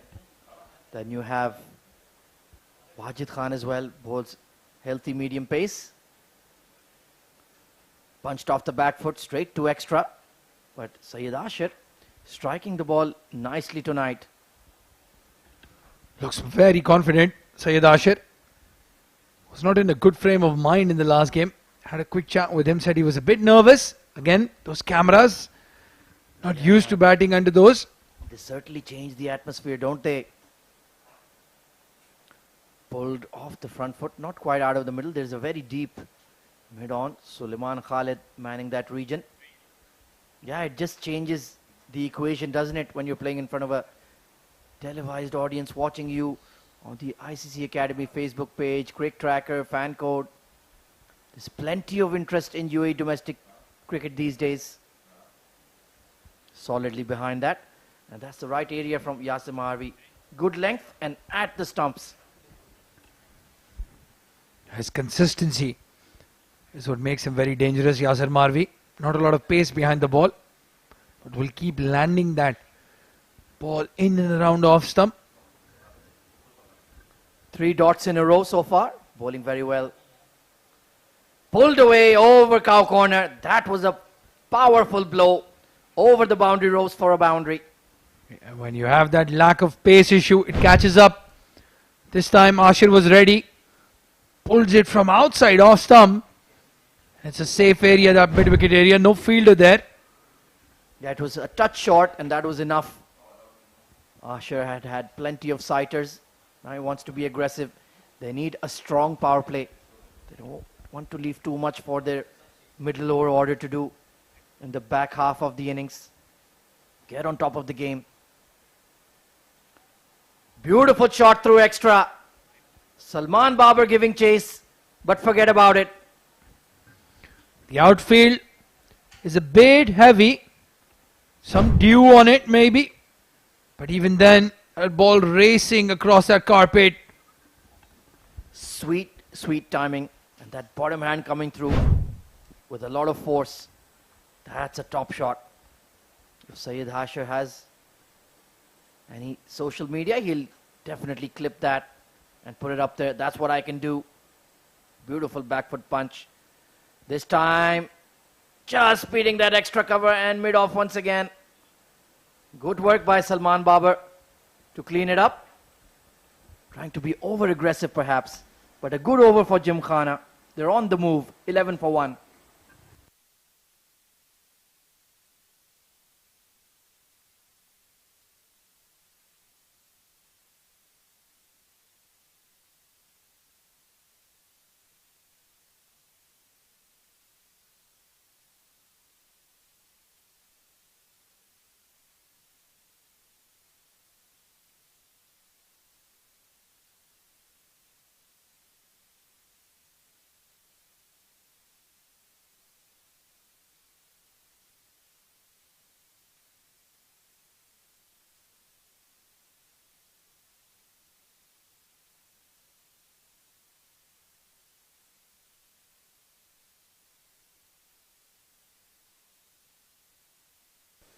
Danish Qureshi, successful first over.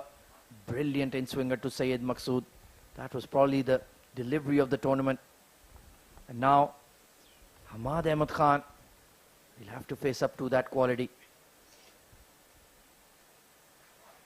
Oh, it was the outswinger at first. And you can see they're not sure which way the ball is coming out of the hand of Danish Qureshi. Yeah, absolutely. I think he was expecting that in-swinger. Danish Qureshi, very intelligent. So dangerous when a bowler's bowls outswing and in-swing with pace. Yeah, he's just had some injury niggles, but looks pretty fit tonight. Raring to go. Nicely opening the face of the blade. Abdullah Azhar sticking the big mitt out. No single taken. You don't want to run on a misfield, Abdul Rahman. Well, I do think there was a single on. Even though Abdullah Azhar did get his hand on it, it wasn't moving away from him. It's not the quickest on the field. You have to keep that strike rotating, Ahmed. You don't want to notch up too many dot balls. Well, they have a lot of fielders behind square on the offside, cutting off that glide. Oh, that's a peach. No feet movement there from Hamad Ahmed Khan. You need to get to the pitch of the ball. Just hanging back on the leg side. That's a recipe for disaster against this man. He'll make you nick off.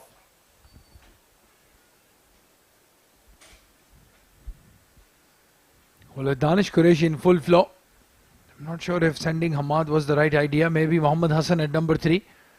Technically more correct as a batsman. Edged, and there's nobody at slip. We called it. He's nicked off and he'll pick up a streaky boundary. Well, the captain has to listen to Ahmed Khwaja, that's for sure. First slip would have taken an easy catch. Yasir Marvi, he'll be disappointed because that was always on the cards. Well, Danish is a so-called senior bowler here in the UAE domestic scene. Certainly he can ask for a slip as well. He's a very quiet lad though, very unassuming. But he certainly should have demanded a slip fielder there. That would have been meat and drink for anybody catching in that position. And Hamad Ahmed Khan, not the way he wanted to get off the mark, but he'll take it. Yep, it goes down in the scorebook as 4 runs. Short ball hooked away and it goes fine enough. One bounce over the rope. A better shot, confident looking shot this from Ahmad. Swivels and pulls it over the fine leg fielder. Got a good piece of bat on that. Those short boundaries on the straight. That absolutely whistled away. So they're hitting back with some boundaries now. Syed Ashir 11 off 7. Hamad Ahmed Khan got 2 to his name as well. And that's the right approach. You want to get over that required run rate in the power play itself. So that puts pressure on the bowling side. Absolutely. Get some quick runs in the power play. And then nudge it around. Oh, that's missed everything, including the leg stick. That's 3 boundaries in a row for Gymkhana. given as buys.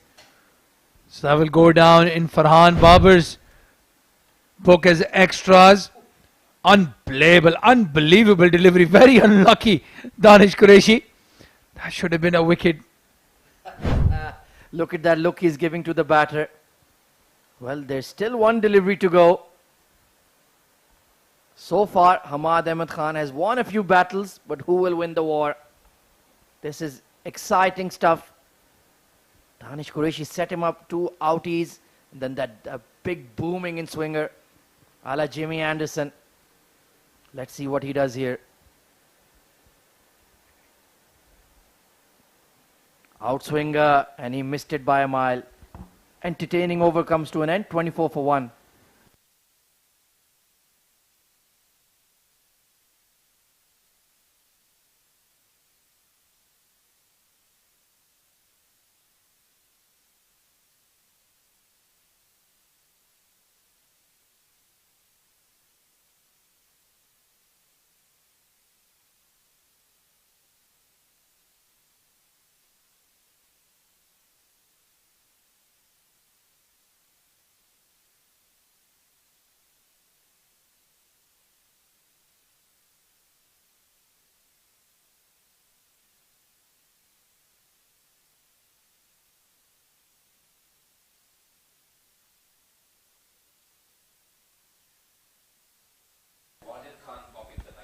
So Yasim Harvey, only 1 over to his name in the power play. Wajid Khan, 3 wickets in the tournament. Economy rate slightly on the higher side, but he's a very handy all-rounder. And Syed Asher could care less. Bang down the ground over the side screen for a huge 6. Giving a taste of his own medicine. Wajid Khan took a liking to Asher when he was bowling. Just returning the favour straight down the ground. Staying leg side of the ball. It was on a length and absolutely smashed.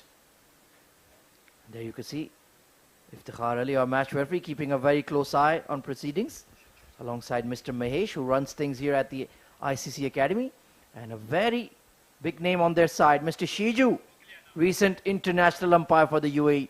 He's been making waves. Good to see him witnessing the action here at Oval number 2. Yeah, always a student of the game. Shiju Sam, sitting next to the most experienced umpire in the UAE domestic circuit at the moment, the match referee Mr. Iftikhar Ali. Yeah, recently retired from international cricket. He is truly all things UAE cricket, Mr. Iftikhar Ali. Big swipe at that one from Hamad. It was in the slot, and I think he's missed out. Well, you can compare the shot selection and the approach of Asher to Hamad. Asher, even though didn't move his feet too much, was still in the line of the ball. Hamad moving away to some extent. That's much better. Good fielding by Yasim Harvey at cover as well. Captain throwing himself around. Saved at least a couple of runs probably. And a good laugh for all the teammates. I wonder why. He seems to be everywhere. Standing at cover point. Was it long on in Danish Qureshi's over? Yeah, they've shifted Mohammad Imran to mid-off. Wonder what's the plan there. This one was an inducker into the pads of Asher. And there you go, Yasim Harvey. Once again, the spotlight is always on him somehow. Well, with Asher's height, if it's hitting anywhere near the knee roll, it's going to go over. That hit the thigh pad. No way you're getting that is out, Wajid Khan. 9 of 8 for Hamad Ahmed Khan. Once again, that inducker, nicely played, nicely managed. And Adnan al-Mulk, that's a painful blow on the ankle. Hope he's all right. 34 for 1. Steady over from Wajid.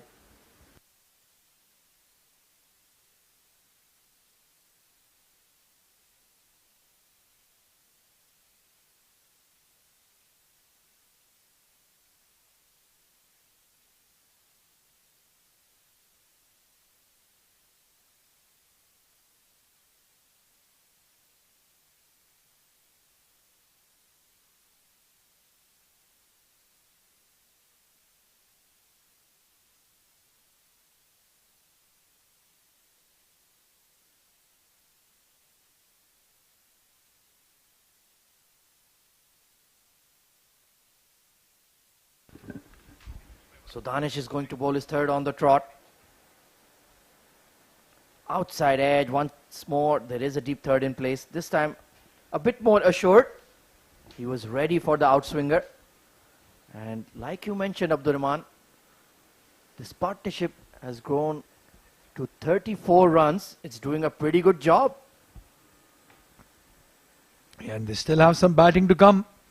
The captain Vikas, Mohammad Hassan. A good partnership here can settle them, get that base that they need. Going absolutely neck and neck with the required run rate.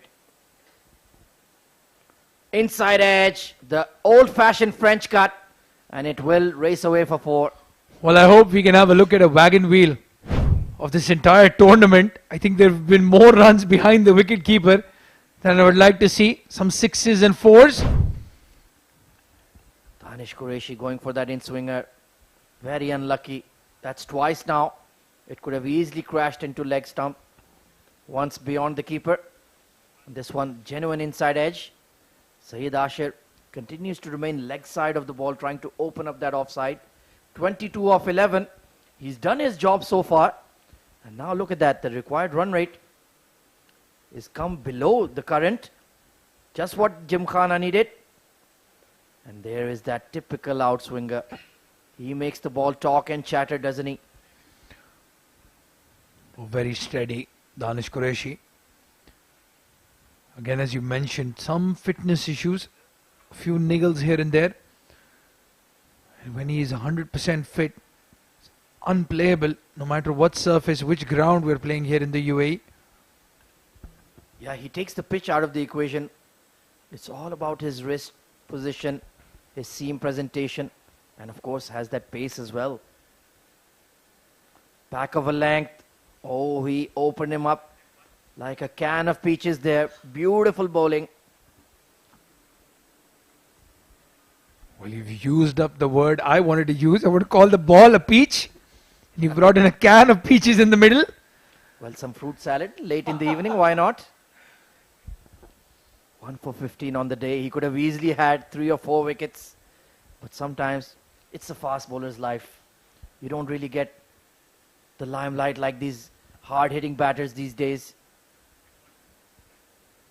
Oh, beautiful clip there from Ashir. He's playing a very assured knock. And so far he has survived Danish Qureshi's excellence. Well, the one thing that will bother the Pindi boys defenders is if Ashir stays beyond the power play and gets stuck into the spinners with that big reach of his, the scoring rate will move up even faster than what it is right now. Yeah, this game is simmering nicely. Tense run chase. Pindi boys pushing for wickets. And so far, Gymkhana are surviving. 40 for 1 after 5.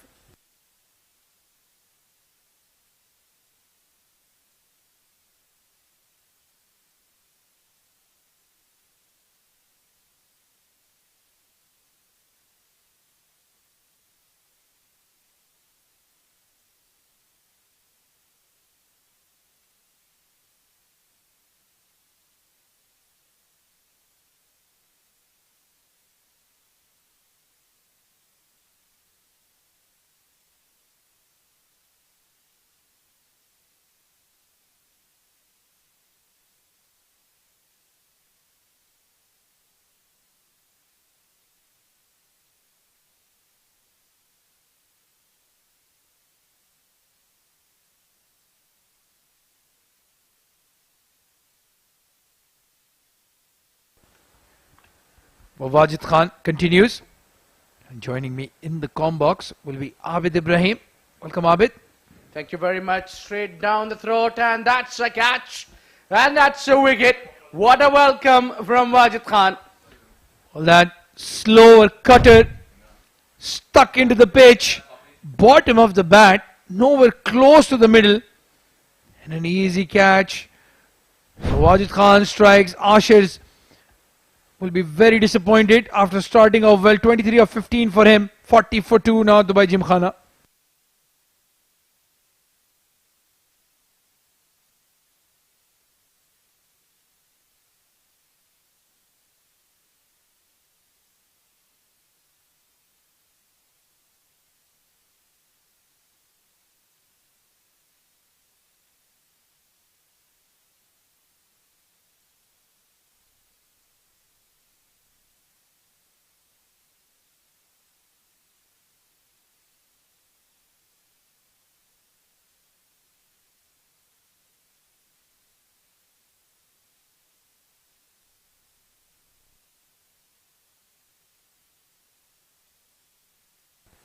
new batsman walking in, Shujat.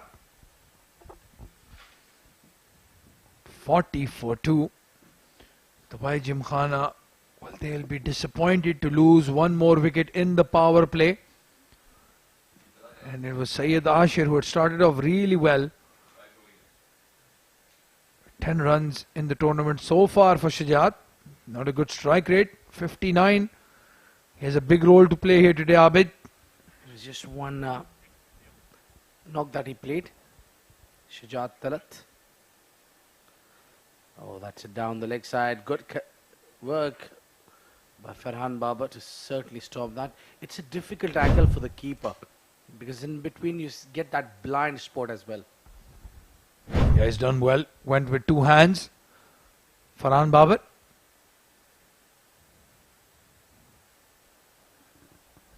Not an easy job to keep wickets, especially in these conditions.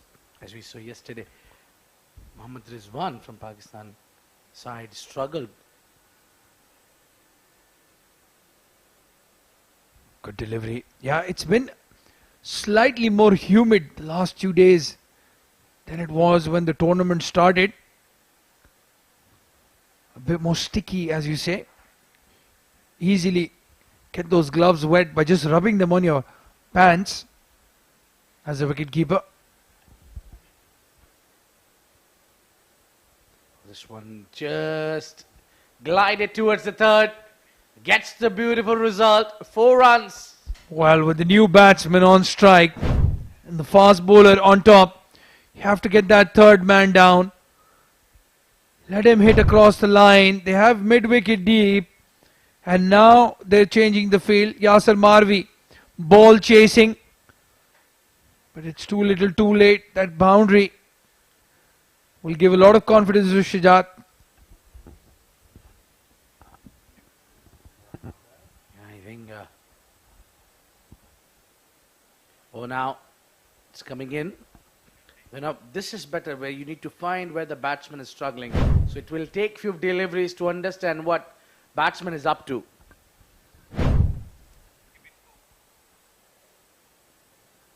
Final 2 deliveries. So now the required and the current run rate is in control.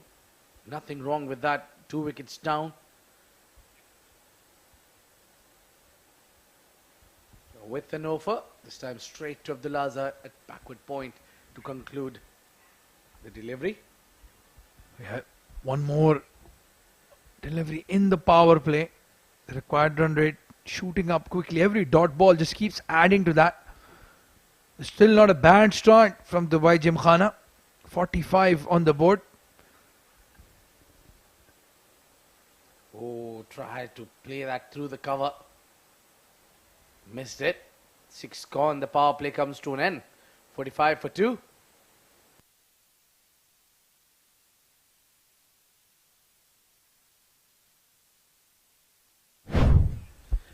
Have a look at the highlights. That was the first wicket. Then swinger booming, taking that wicket out, and then it's been batters who just studied the ship, played around all around the ground there. Ashir and Hamad, and that was it. That's a little inside edge, and that was the wicket. Mohammad Imran taking a beautiful catch, and that was the final 4 that we have seen in the last over. So that concludes. So satisfied with 45 for 2. Well, with the trend of the tournament so far in the run chase, if you start off well in the power play, there's a chance of scoring 11-12 runs and over as well. It's not a bad start. Well, we've seen most of the times teams struggle in the first 6 overs. Perhaps first 10 overs, let's say. That was a throw and just in time. So teams struggle in the first 6 overs or perhaps for the first 10 overs. And I don't know for what reason things get settled and they go on scoring huge runs. We have seen around 130, 135 being scored in last 10.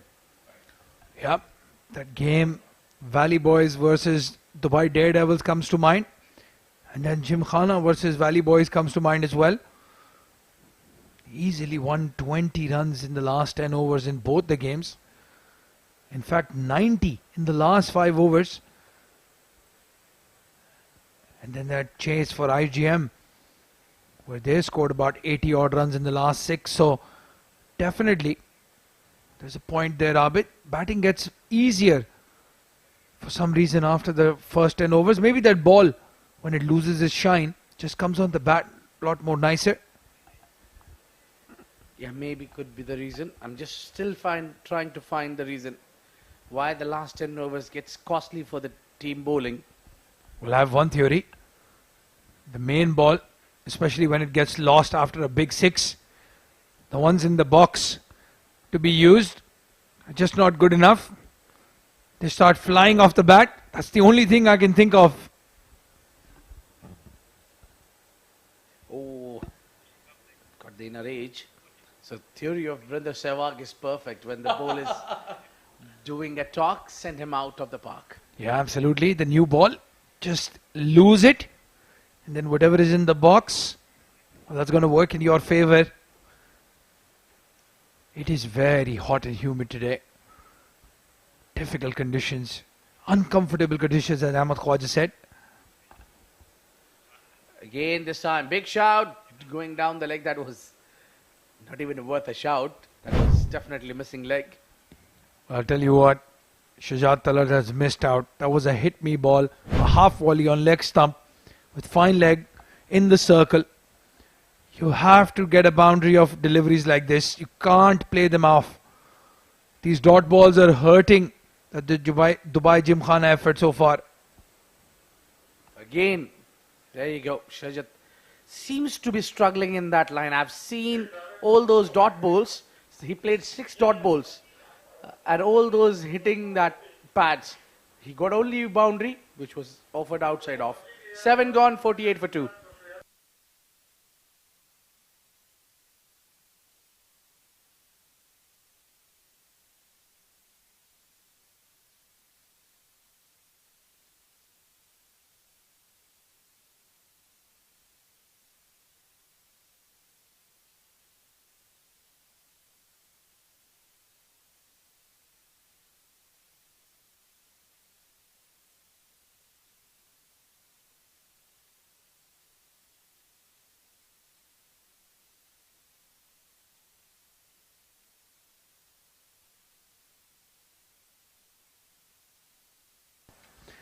Wajid Khan continues after getting a wicket in the last over. Down the leg side.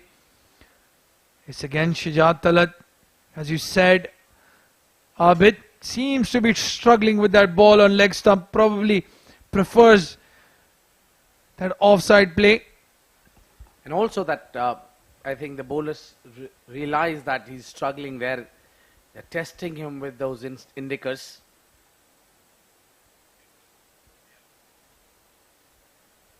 Wajid also brings the ball in, as his captain does. This one, slower one. A nicely bowled, a nicely deceiving ball that is. Well, Shajat Talat walking in at number 4. 4 of 9 deliveries. Ahmed 13 of 15 as the 50 comes up for Dubai Gymkhana in the 8th over, beg your pardon. Still that required run rate below 10. Abid, and that will give them heart.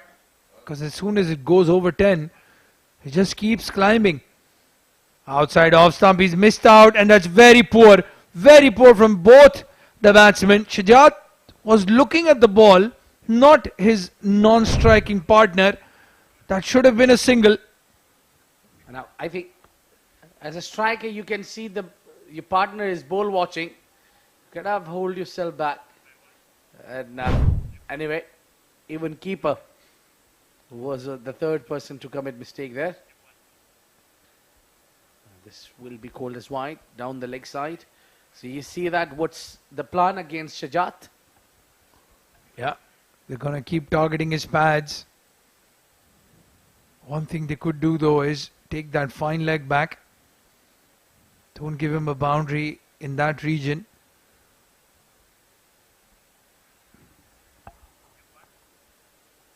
Well, this one has been plunked, deposited.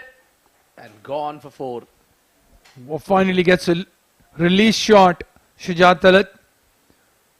I think even he has understood that the plan is going to be that they'll target his pads or his body.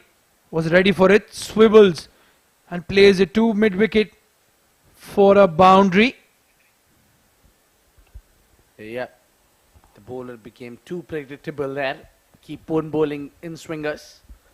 Just trying to hit him on that midriff area or onto the pads. So he knew it. He had to play one shot to get rid of it. This time now he looks very nice, very smooth, beautiful shot on the onside. Well, that pull off the front foot seems to be working for him. Played in the gap. That's the shorter side on mid-wicket and square leg. So if you hit the middle of the bat, you're getting boundaries for sure. I think that delivery was not coming in, but then it was bowled within the wicket, within the zone where Shujat could make the placement. And now I think they'll be feeding him outside off. That should be the idea. Yeah, it can't be too predictable. There you see, just as Abid called it, outside off stump. Flashes hard, misses it completely. 59 for 2 at the end of 8.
Yasir Marvi will continue.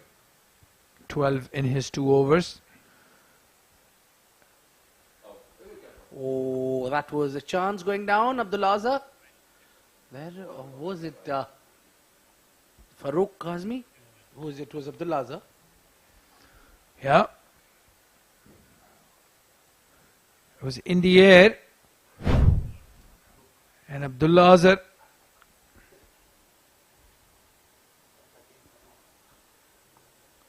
It was Farooq Kazmi, yeah. Blaming that, what you asking me, that didn't carry maybe. Well, he's saying he didn't see it, couldn't spot it. What you don't want to do is drop the catch off the captain. Yeah. The moment you argue with the captain, you get your pace changed. Good slow on this time. Change of pace from Yasir. Well, again, they keep targeting his pads now. Shujat back on strike. That drop catch cost him 3 runs. So good running between the wickets. So this show were giving 3 runs the first delivery. Oh, that's up in the air. So Yasir Maharvi is causing some trouble to the batters. Well, usually he's got a big smile on his face, but this time doesn't look very happy, Yasir. That catch drop plus that run taken right in the edge of the circle. Salman Babar not happy at all, Yasir. Yeah, they got Danish on that place now. Oh, nicely bowled. That ball comes in, and what Yasir does is that he uses the crease so much, gets the angle, brings the ball in, and more of a skiddy bowler. Yeah, very deceptive. Doesn't get a lot of bounce. Actually, usually the ball will stay low because of his slingy action. And as you said, uses the crease really nicely. Jumps wide of the umpire. And you're expecting the ball to come in all the time. All of a sudden, it just pitches and straightens. And also it depends where he hits the seam. This time, the batsman cut away, goes And a good work in the deep by Adnan ul Mulk. Yeah, very good fielding by Adnan. Covered a lot of ground very quickly. Nawab Adnan ul Mulk. Distinctive presence in the outfield. Very difficult to miss him. Yeah, he's usually a captain of his own side, Ajman Heroes. Now he's playing under Pindi boys defenders. So few captains here for alongside Yasir Maharbi, as Abdullah Azhar also runs his own team, and Adnan ul Mulk also a captain. So 9 overs gone, 66 for 2.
Rashid Saklin, the new bowler.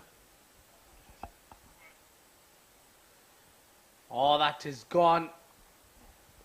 Backward point and a good fielding from Wajid Khan to cover lots of yards. Well, even with that one-handed pick-up and throw, they still got 2. We've been talking about the size of that boundary. Massive towards that point cover region. And a good start from Mohammad Rashid. Looks quick. Interesting run-up he has. An approach to the crease as well. Big jump right before the umpire. This one, another one up in the air. Abdullah takes the catch, and that's the wicket. The wicket comes down as Rashid strikes. A good field placing. They had the third man position there. Abdullah Azhar does not make a mistake. We had confused him with Farooq Kazmi previously. You can't confuse him now. He's got nice round set of spectacles on his face. 68 for 3 Dubai Gymkhana. Hamad Ahmed Khan falls for a run ball 21.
The new batsman is Mohammad Hassan, the young, very talented all-rounder.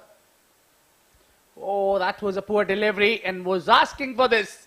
Got the treatment, 4 runs. Well, you can clearly see the difference in the approach. Hassan, first ball on the pads, glides it nicely down to fine leg and gets off the mark with the boundary. Mohammad Rashid, even after the wicket now, all of a sudden under the pump.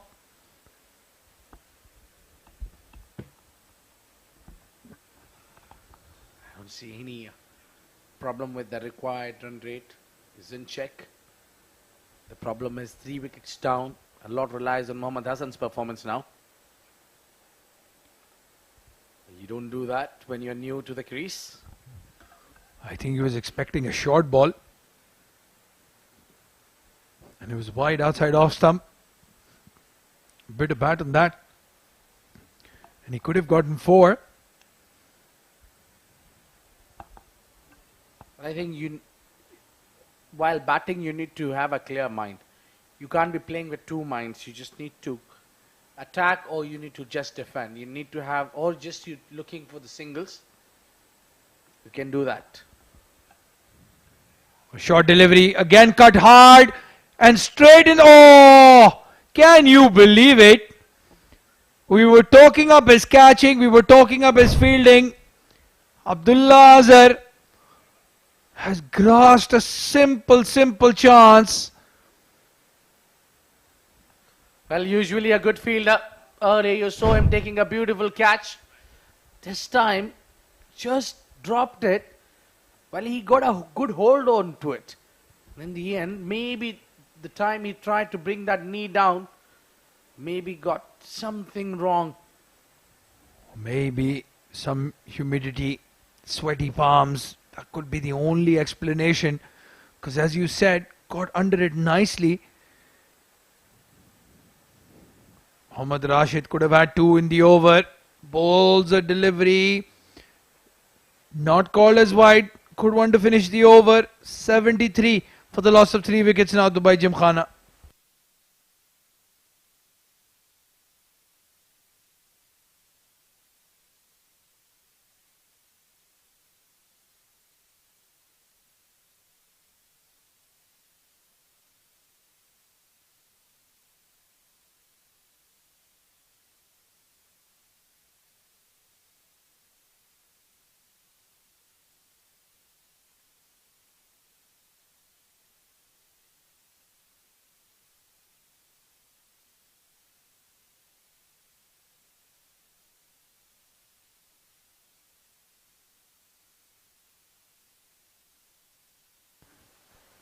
Yasir Maharvi to continue and being punished on a very first delivery. Joining me now is Ahmed Khwaja to witness that great looking shot from Hassan. Absolutely glorious from Hassan. Just hanging back on the back foot and slashing it behind point. He is the man who can boss this run chase. Well, we've seen Pindi boys defenders, they've used their main fast man all early. Wajid Khan has bowled most of his overs. Yasir Maharvi about to bowl out. The second half of the innings, that is where Gymkhana need to capitalize.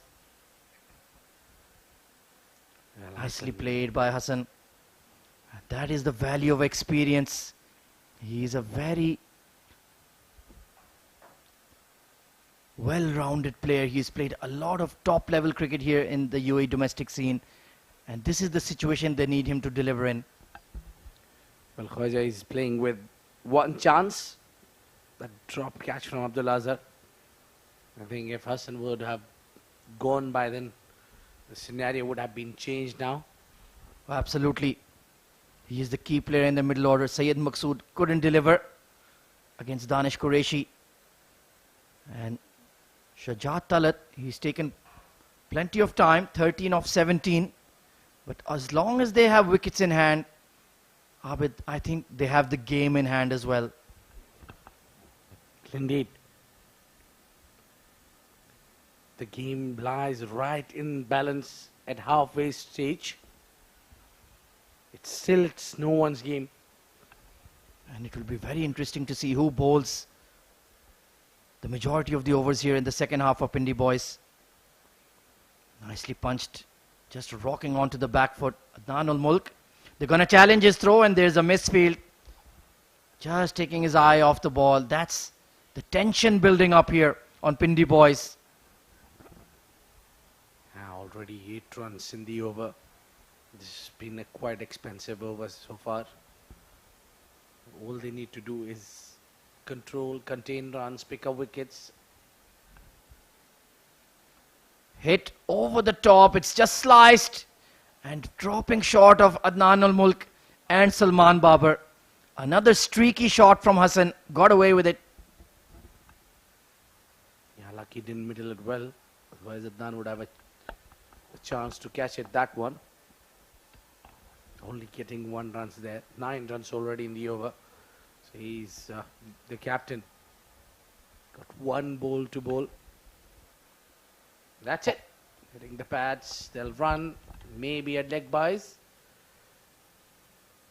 He's complete his quota. Wicketless tonight. Given 28 in 4. A decent figure. It's 11 gone. 83 for 3.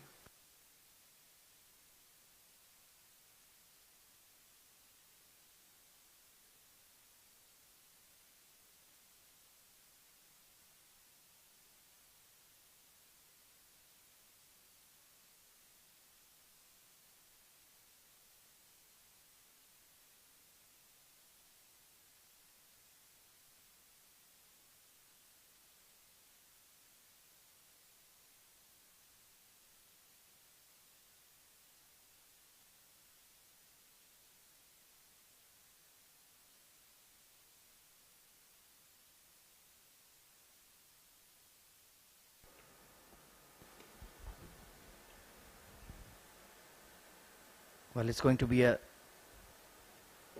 Mohammad Rashid to continue. Cracked away behind point. That's a beautiful shot from Shajat Talat. Screaming away to the point boundary. Well, now I'm getting the thing or two that they're trying to get early boundary in the over. And that's what is happening. From the last 2 to 3 overs, they have been striking on a very first delivery, trying to put the pressure on the bowler. Rashid, despite getting a wicket in his last over in the second one, was chance dropped. And he's gone for 4 on a very first delivery. Now the remainers, all the batter need to is rotate the strike. 18 of 19 for Talat. He's taken his sweet time, but he's looking good at the crease. Outside edge past the keeper. That will race away for another boundary. Well, you have no slip in. And that is 4. That's a first slips catch. But tonight, the batsman will be rewarded as a 4. Well, now the young bowler is under pressure. 8 runs off his first 2 deliveries. Dubai Gymkhana picking up some momentum with Shajat Talat. Required run rate has come below 9 as well. Could we see a mighty upset here at the ICC Academy Summer Cup? Tune in on Fan Code or CricTracker on YouTube or the ICC Academy Facebook page. It could be a huge upset. They are around 100 run now. It's Rashid again. Maybe he got him. Has he got him? He celebrates. The umpire raises his finger. That's the end for Shajat Talat. Well, the commentator's curse has struck. No way you could have pulled that ball from so wide outside off. And Mohammad Rashid with the big celebration. A huge moment in the game. Shajat Talat gone for 22 of 21. It's 91 for 4.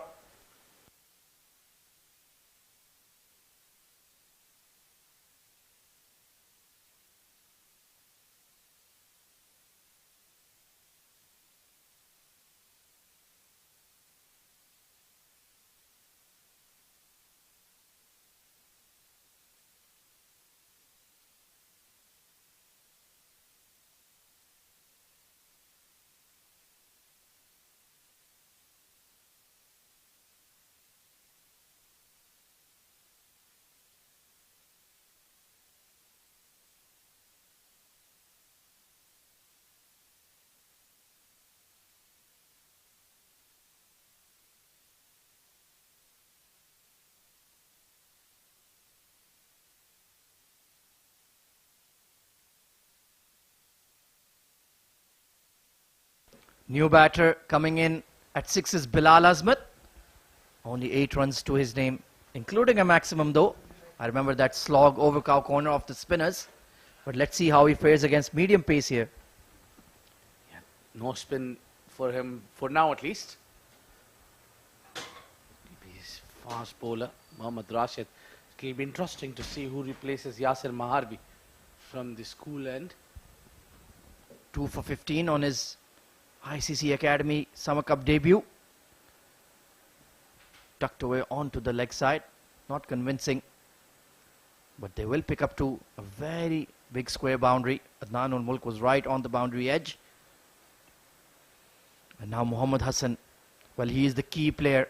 If he can play a big innings, then Dubai Gymkhana will be well within a shout of winning this game. They needed Shajat Talat to continue for at least 3-4 more overs. But it's a new batter in. A lot of pressure is building up now. Oh, it's been hit off the bat onto the shoulder. The keeper was back. It's Farrukh Abbas Kazmi who has taken over the wicket-keeping duties. Interesting.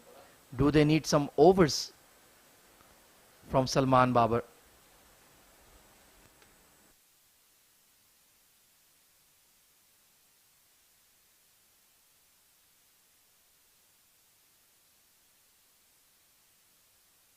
Well, pardon me, my eyes are deceiving me.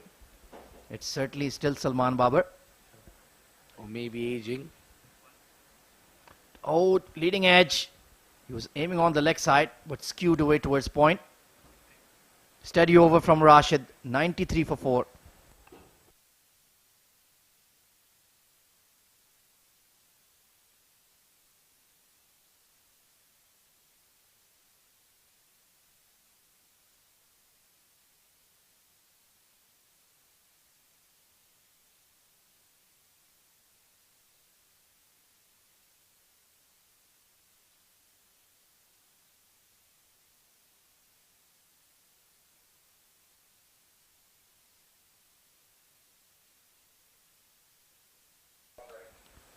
So it's going to be Salman Babar coming in to bowl. Still not seen any spin so far. He batted pretty well, hit some powerful boundaries. Let's see if he can deliver with the ball in hand. 2 wickets in the tournament so far for him. Economy rate is slightly high. But he's certainly a useful bowler to have here, Abid. Yeah, strike bowler can get you wicket. Don't be deceived by the looks. He's quick enough. Hitting the bat hard there, like you mentioned. Looks are deceiving. And he started right on the money. Yeah. He also swings a ball as well a little bit. As quick he is. A useful bowler. A very good all-rounder to have in the team. Yeah, especially in the middle lower order, batting at 6, 7, 8. Bowled him! This time right through the gate. Bilal Azmat stepped away from the crease. And Salman Babar has hit the bullseye. Yeah, there you go. You see the ball getting straightened up and hitting the off stick. That will be a long walk for Bilal Azmat as he walks out, scoring only 2 or 4 deliveries. It's 94 for 5.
So it's Abid Nini coming in at number 7.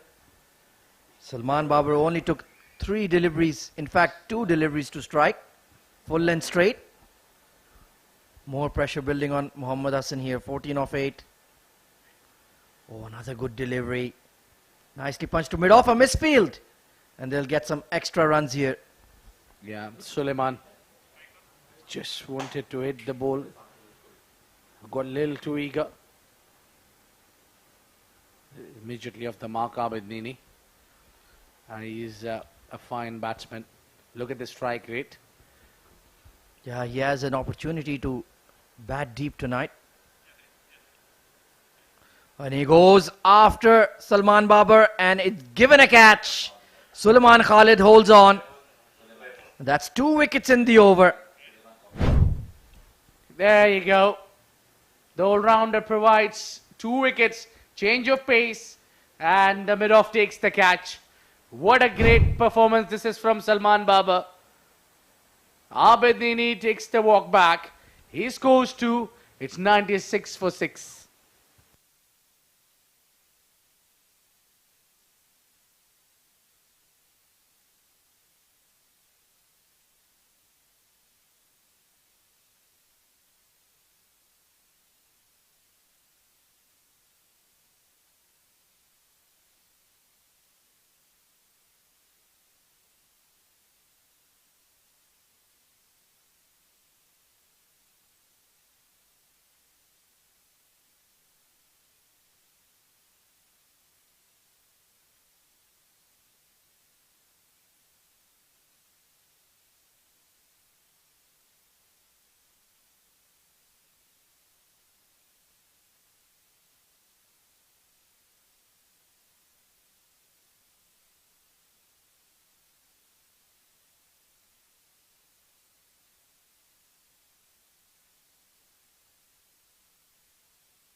Well, the skipper has come out now, Waqas Ahmed Khan.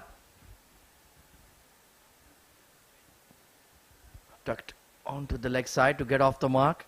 Well, this double wicket strike from Salman Babar has really grabbed control of the game from Gymkhana.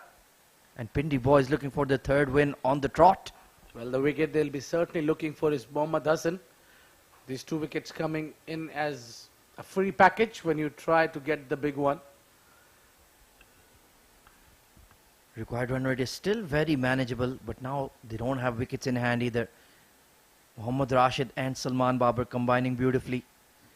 Very good captaincy from Yasir Maharvi. Built up the pressure and it told. Beats the outside edge. That's an absolute Jaffa from Babar. Concludes a brilliant over, 97 for 6.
.71 needed of 42. The senior player Waqas Ahmed Khan, captain, out there with Mohammad Hassan. Mohammad Rashid has bowled a very good spell, 2 for 17, provided those breakthroughs. And then it was Salman Babar who built on that, taking 4 wickets in quick succession. Beats the outside edge, trying to cut it away. He's a bit too quick for that. Yeah. A lot look like Pakistan fast bowler. I just turn him to the right-hander. Well, I can't guess who you're speaking about. Please solve the mystery for us. Well, both the names starts with the same letter. Wakas. With the W? Wahab Riaz, are you mentioning? Yes. I have to keep a look. Perhaps. Pulled away in the air. Deep square leg. Has let it go through. Adnan ul Mulk has dropped a catch. And it's gone for 6. Well, umpires need to check that one, but I think, yeah, that's given as maximum. Oh, that was definitely a catch. Adnan ul Mulk. Dropping, in fact, that one down. It was a difficult one. He was thinking about the boundary rope as well. 100 up for Dubai Gymkhana. Good change up delivery, changed up the length. Mohammad Rashid, he is an attack-minded bowler. He will go for that glory ball. And can also go for runs too. Down the leg side this time. There is a deep fine leg in place for him. That's good thinking from the captain. Yeah, he's attacking. We're trying to bring that required run rate down. And he chose himself to take the chance because he want Mohammad Hassan to be down there right till the end. I think that's a very good idea to keep Hassan. Yeah, they've stuck to their medium paces tonight, Pindi boys. Haven't seen spin. They have Abdullah Azhar who can bowl some off break. But they've persisted with the fast man. And so far it's worked for them. Oh, that's a touch wide. Yep, beyond the tram lines. Mohammad Hassan perhaps feeling a bit edgy. He's been off strike for a while. Yeah, just trying to figure it out, how it's going. Either it should be bowling onto the pads or either it should be on that area where you don't offer a lot of width. So Rashid, either he's bowling onto the pads or to the own side or he's bowling too wide. Yeah, he's not been very consistent with this pitch map. And that will give opportunities for runs.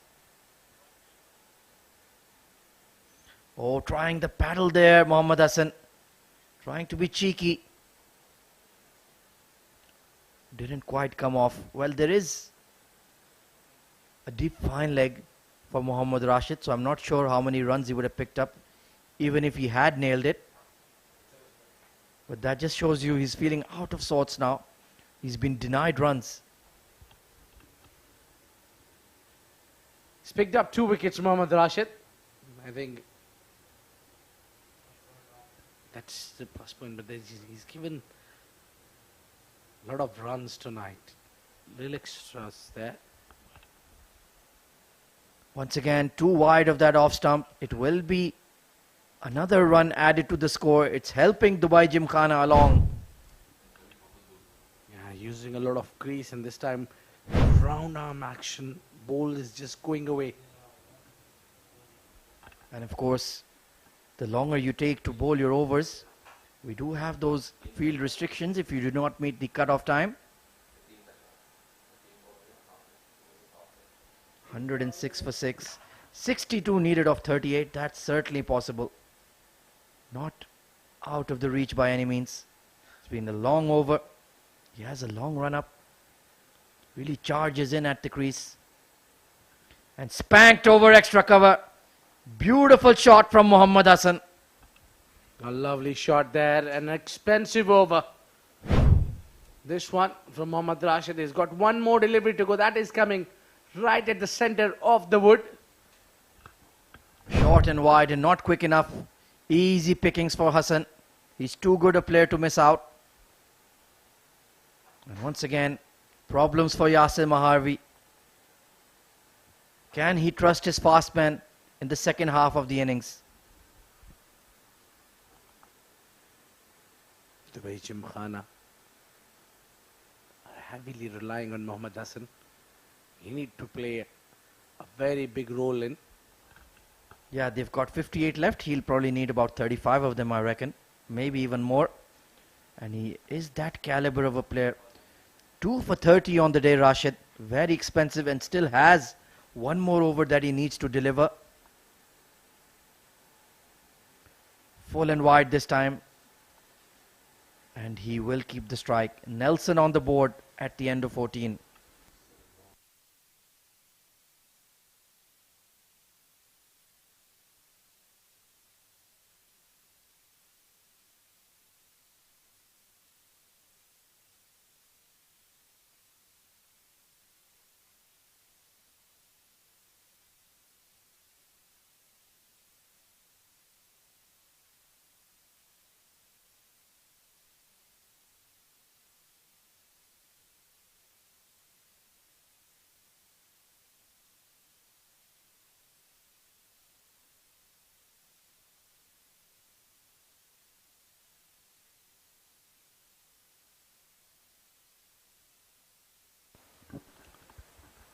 Hit over mid-wicket this time from Hassan. There is a fielder posted though. Salman Babar, very experienced, knows how to set his field.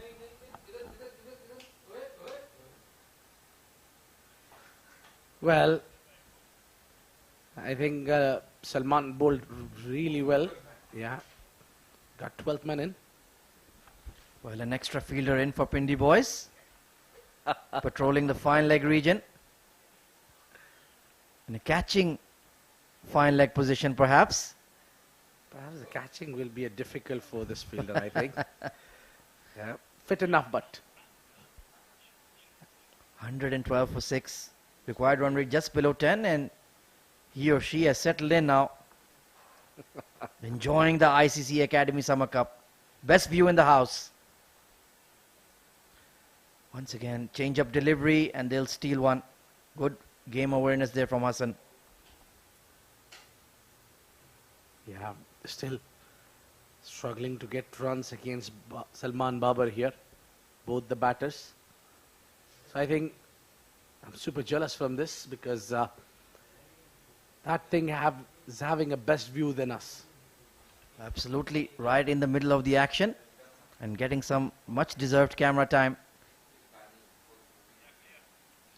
113 for 6. Tense game. Change up delivery once again from Salman Babar. He's really mixing it up beautifully tonight. Yeah, good change of pace there. He's done good, Salman Babar. Yeah, good option to have with the bat or with the ball. He hit those 3 quick boundaries with the bat. And now with bowling, 2 vital wickets. Pulled away once again. There is that deep cow corner who will have to come in. And it will pierce the gap for a precious boundary. Just went right between the two fielders. Excellent placement there from Mohammad Hassan. Well, as long as he is at the crease, the men in blue will believe he's got that boundary they needed in the over. 51 needed of 31. That is certainly well within range of this man's batting ability. And he goes downtown and the fielder takes an important catch. Salman Babar is having the night of his life. Well, that's a third one for him. And a 7 for the team, Dubai Gymkhana. Look at that. Coming down the track, not in control.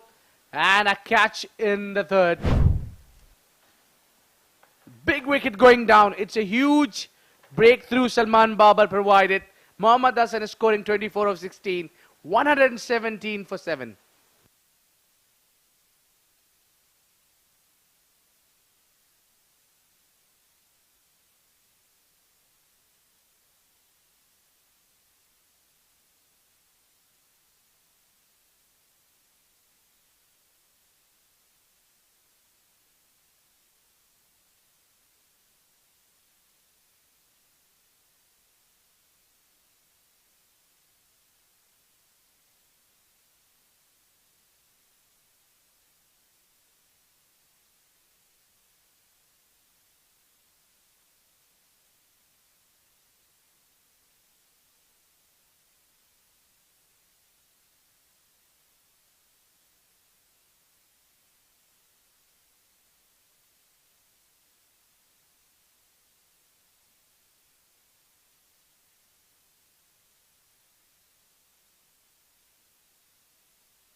Tashfeen Yasin coming in, the vice captain of the team and the captain of commentators, Abdurrahman Tariq, joining me in the commentary box. Welcome, Abdurrahman. Thank you for that introduction. Ahmed Khwaja is staring at me. I can feel his eyes behind my head.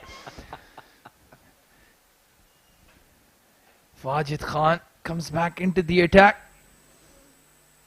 Starts with a good delivery, Yorker. And Dubai Gymkhana, well, they'll be disappointed to lose the wicket of Hassan. Because while he was there, they were in with a chance. They still have to get 50 in the last 4.5 overs. Wajid replacing Mohammad Rashid there, who's gone a little expensive in his last over. But I think you could have continued with him because he was getting that momentum and providing at the other end Salman Babar wickets. Oh, full toss. Is that going to be a no ball? No, very lucky. Called as wide. You don't want to give away a free hit at this stage. You don't want to give away extras. Yeah, absolutely nothing wrong with that. Good call by the umpires because that ball was dipping in. That was a slower from Wajid. Scored 56 runs and picked up a wicket. Probably running for that player of the match performance. He's got a good competition with Salman Babar. Yeah. A 50 and a wicket to his name. Can he add to the tally? Can he get another couple of wickets in this over? That would settle the debate. Salman Babar, 3 wickets to his name. Full toss. Again, lucky to get away with it. It's a leg by any part of the bat and that would have raced away to fine leg. Very lucky Wajid. Well, the first game of this tournament has started with Pindi boys versus Future Mattress. That slower one, that what Wajid is trying to do, was his first wicket for the team Pindi boys. It was certain batsman Ansar Khan who got deceived it with the slower one. That is turning out to be a very useful ball. Oh, he's bowled him. That was a full toss and then dipped quickly. The batsman was thinking it's going to hit his face. Well, we've seen Dwayne Bravo, Lasat Malinga execute those. Had Wajid Khan to a list. Big wicket this. Yeah, a wicket of a captain, Waqas Ahmed Khan. I was just mentioning about this delivery that he developed and he got a wicket onto it. Oh, it's a vice captain, pardon me. Tashfeen Yasin was got out. It's 120 for 8.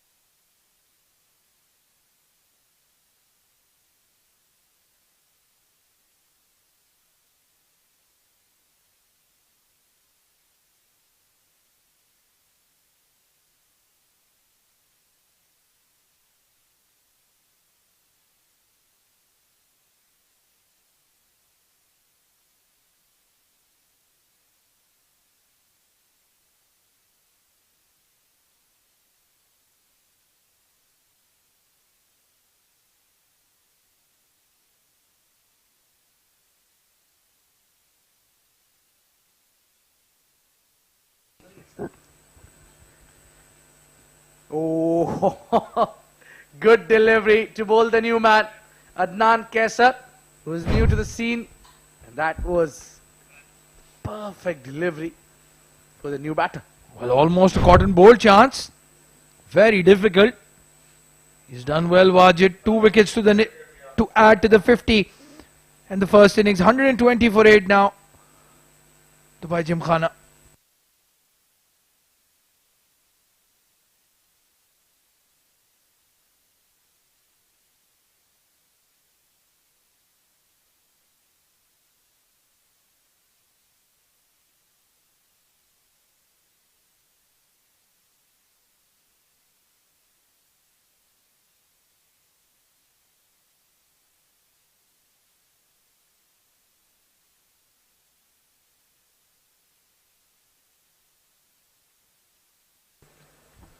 Well, Salman Babar will continue. Can he get a 5 for Abid? That would definitely put his name up in the list of MVPs. Ball is high up in the air. It's going down to third man. This time the fielder unable to get under it. Well, it's good to have a competition between the two all-rounders of Pindi Boys defenders, Salman Babar and Wajid. Both are brilliant all-rounders for the team. One opens the inning and the other one comes down the order to hit and play a cameo role. Both of them are on a roll here. Well, the one thing I have noticed is they have not used a spinner at all in this innings. All 5 bowlers, medium pacers or fast bowlers. No spin in the attack today at all from the Pindi Boys defenders. I think the spinners were getting a good response from the surface, as we saw Salman Babar getting out with a beautiful leg spin delivery from Adnan Kesar. Well, Abid, you have to have a spinner in the side to give him the ball. They've gone with the full pace attack. Ball is in the air. Could this be his 4th wicket? No, he has grasped it. Mohammad Rashid took a good catch at short third man, but he's let go of that. And that was high up in the air. He had lots of time to come underneath and take the catch. In the end, he could just not place his foot right or something. There were so many things wrong with that effort. As you said, the foot was in the wrong place as well, and he tried to grab on that. Beaten again, the captain Waqas Ahmed. He's trying to play a blinder of some sorts and get his team past that line. 44 of 20 deliveries. Well, if you're a batsman and you don't know about these two brothers, you might see a bowler finishing his bowl and looking at the keeper, you say, "Might you just bowled and bowl? How quickly you got behind the stumps." Outside off stump. Over the point fielder for a boundary. That looked like a tired delivery.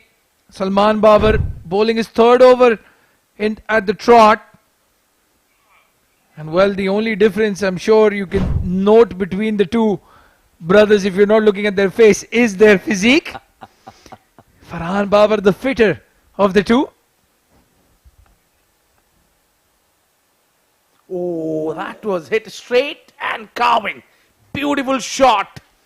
Well, the umpire, Asif Iqbal, great evasive action. That's an umpire killer, that ball. And back-to-back boundaries to finish an expensive over. 12 off it. Dubai Gymkhana still believe 132 for 8 in 17.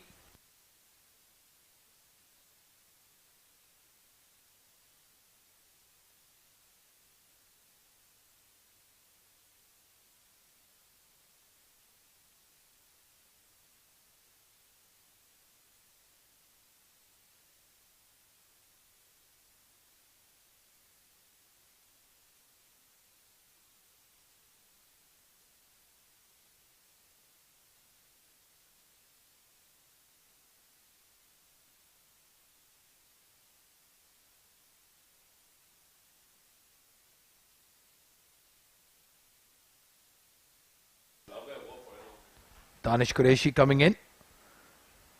Introduced into the attack with one more over in his spell. Yeah, probably now you'll see that in-swinger from Danish, because he saw the batsman not using his feet a lot. What I have noticed, Adnan Kesar. Well, the good news for him is that Adnan is on strike. Waheed Ahmed, a different proposition. Inside out, over the point fielder. And if anything, Abid Ibrahim, they've got the field placing wrong. You need to have a third man when your premier fast bowler is bowling. Oh, lovely, making room, just hitting it over the fielder. Yasir Maharvi couldn't catch up to it. Still 12 runs required and over. And not an easy task to do that, certainly when you have Danish Qureshi ahead with 2 wickets only in hand. Well, Abid, he doesn't seem to be 100% fit, Danish Qureshi. His run-up slightly ginger. There you can see not his express pace when running up to the wicket. Yeah. While going back to his run up, you see him limping in the previous one. Also, you can see here, while walking, is not look very comfortable. Yeah, not 100%, that's for sure. But he will give 100% effort with the ball. 2 dot balls and a boundary sandwich in the middle. It was in the slot. Is it going to be another boundary? Yes, it is. Dubai Gymkhana are keeping up with the run rate, Abid.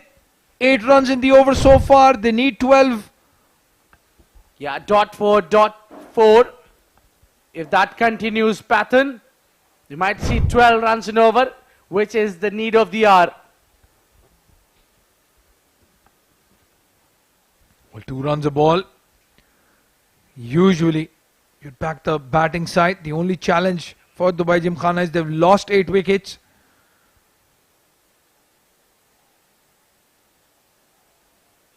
Oh, he was frustrated. Threw that ball back in anger, Danish Qureshi. So now, nothing wrong with the pattern. So the final delivery, all Danish need to do is bowl a good delivery, not to get smashed for 4 or a 6. Keep it simple, and then rest the last 2 overs would be difficult for DGA. Well, as a neutral, I'd say, get a boundary. Let's make this match interesting. 28 needed. And he's driven it well through the covers. Can they get a 4? No. Will they get back for 2? The captain, well, Waheed Ahmed Khan, what are you doing? 2 would have gotten you back on strike. He's rejected the double. And 9 runs off the over. 141 for 8 at the end of 18.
Salman Babar to finish off his spell.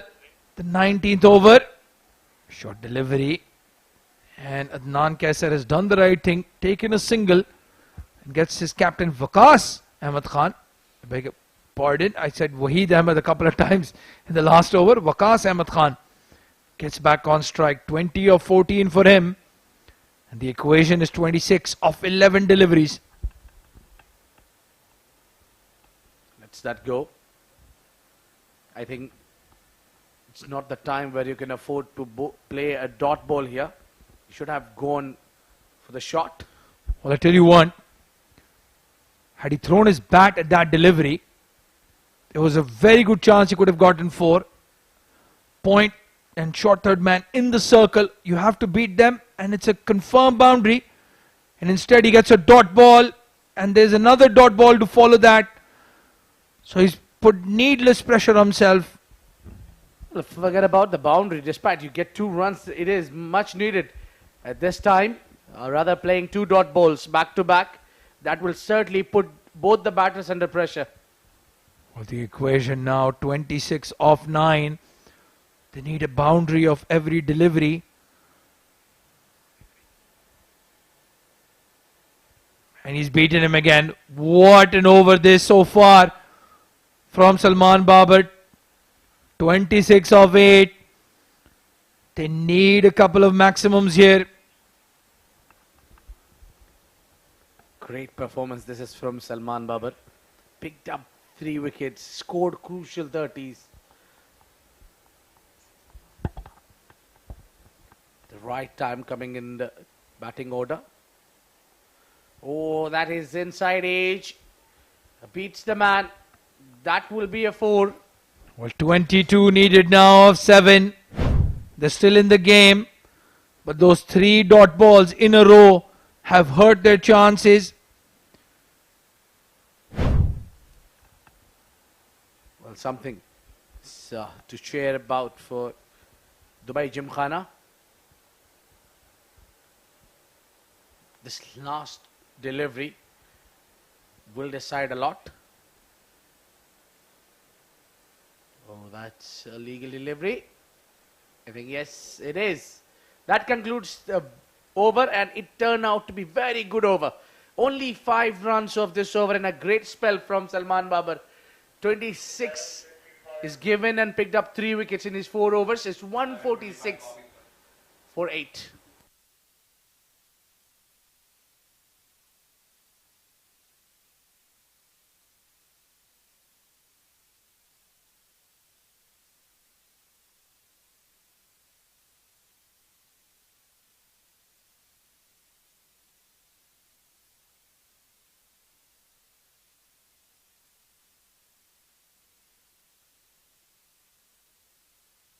Well, that's the equation then.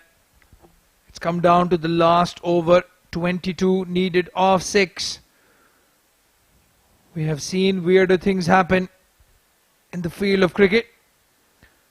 Mohammad Rashid with the ball. And it's going to be Adnan Kaisar on strike. Let's have a look at the field then. They've got a deep third man. They've got deep point. They're taking a fine leg. This is good to see. Mid off and mid on in the circle. And a deep square leg as well. Oh, that's a very well attempted Yorker there. If that would have been a Yorker there, I mean, it's a different result. Mohammad Rashid here would have been slightly better to use the crease as we see Wahab Riaz does. Well, as I was saying, does look like a mirror image of Wahab Riaz. And I have some video proof to prove it. I've been playing around with my phone. Coming around the wicket. Interesting angle this. Has it gone for 6? Yes, it has. Waqas Ahmed Khan is keeping his side in this run chase. 15 of 4. Abid, I'm going to ask you the question I didn't want to ask. Can we see a super over? That would be something special to witness. Well, there is a good chances of that happening. And I see Ahmed Khwaja jumping for that. He's in for the super over. Super excited. He's absolutely not in the mood of a super over. 11:30 in the night. He wants to go home and get in his bed as quickly as possible. But 14 of 4 for the super over. 15 for the win. And it's Waqas Ahmed Khan who's still in there. 153. 150 comes up for Gymkhana. In style with that glorious shot on the onside. Rashid erred in his line. Well, he's coming around the wicket to the right-hander. Interesting approach this. And this time, gets a good piece of bat on it. Nanul Mulk keeps it down to 1. No! He comes back on strike. They didn't want that. A single would not have hurt. But 2 means the captain comes back. 13 needed of 3. They need a boundary, this delivery. Well, definitely. Not a great backing there. This delivery, if goes for maximum, and then we'll be jumping out of our seats for that super over, which I'm super excited for. Well, the bowler just having a look at his landing area. You don't want to overstep. That's intelligent from Mohammad Rashid. Just wants to keep sure he's landing behind that white line. And Dubai Gymkhana will be hoping he makes one error and he gets an extra. Wide outside off stump. And it's a good Yorker. Very well bowled from Mohammad Rashid. Well, he certainly made this game look good. And looking from outside is our visitor team, Hong Kong. The entire team has stopped their way back to the hotel and just to witness this final over. Well, they were preparing for their Asia Cup encounter. But this SkyExchange.net ICC Academy Summer Cup 2022, powered by Fan Code, has stopped quite a few international players walking out to witness some brilliant bowling and hitting. And he's bowled him. Well, that's it. That's the game right there. He's hit the top of leg stump. Well, you talk about hitting, and that is hitting the middle and leg stick. And it's the wicket of Adnan Kaisar who will take the walkout, and that is the game for Pindi boys defenders. They'll be delighted and relieved to get this victory.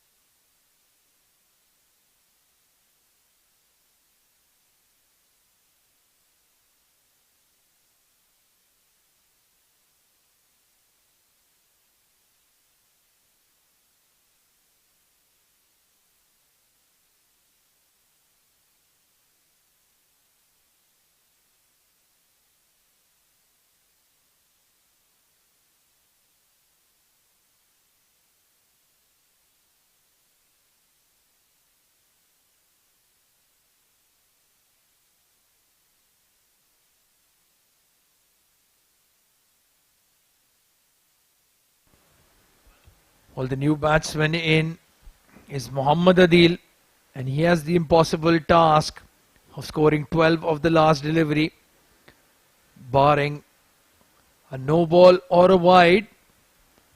This game is with the Pindi boys, and he's bowled him. He cleans up the tail for Dubai Gymkhana, and Mohammad Rashid has bowled a very good over to finish off this game. Well, stand and deliver. Pretty simple for him to close the book and win the game with 4 wickets tonight for Mohammad Rashid. He could have had 5, but he remained in 4 because that drop from Abdul Azhar. But overall, very good game of cricket has been displayed here. Well, you have to remember these Pindi boys have beaten Future Mattress in their first game. They're a strong unit, and the Dubai Gymkhana chase, well, it didn't start off really well, with Syed Maqsood Hussain falling for 0 in the first over. Syed Ashir and Hamad Ahmad Khan scored quickly, 23-21 respectively. Shajat Talat then walked in, took his time, scored 22. Muhammad Hassan was looking very good till he fell to Salman Babar.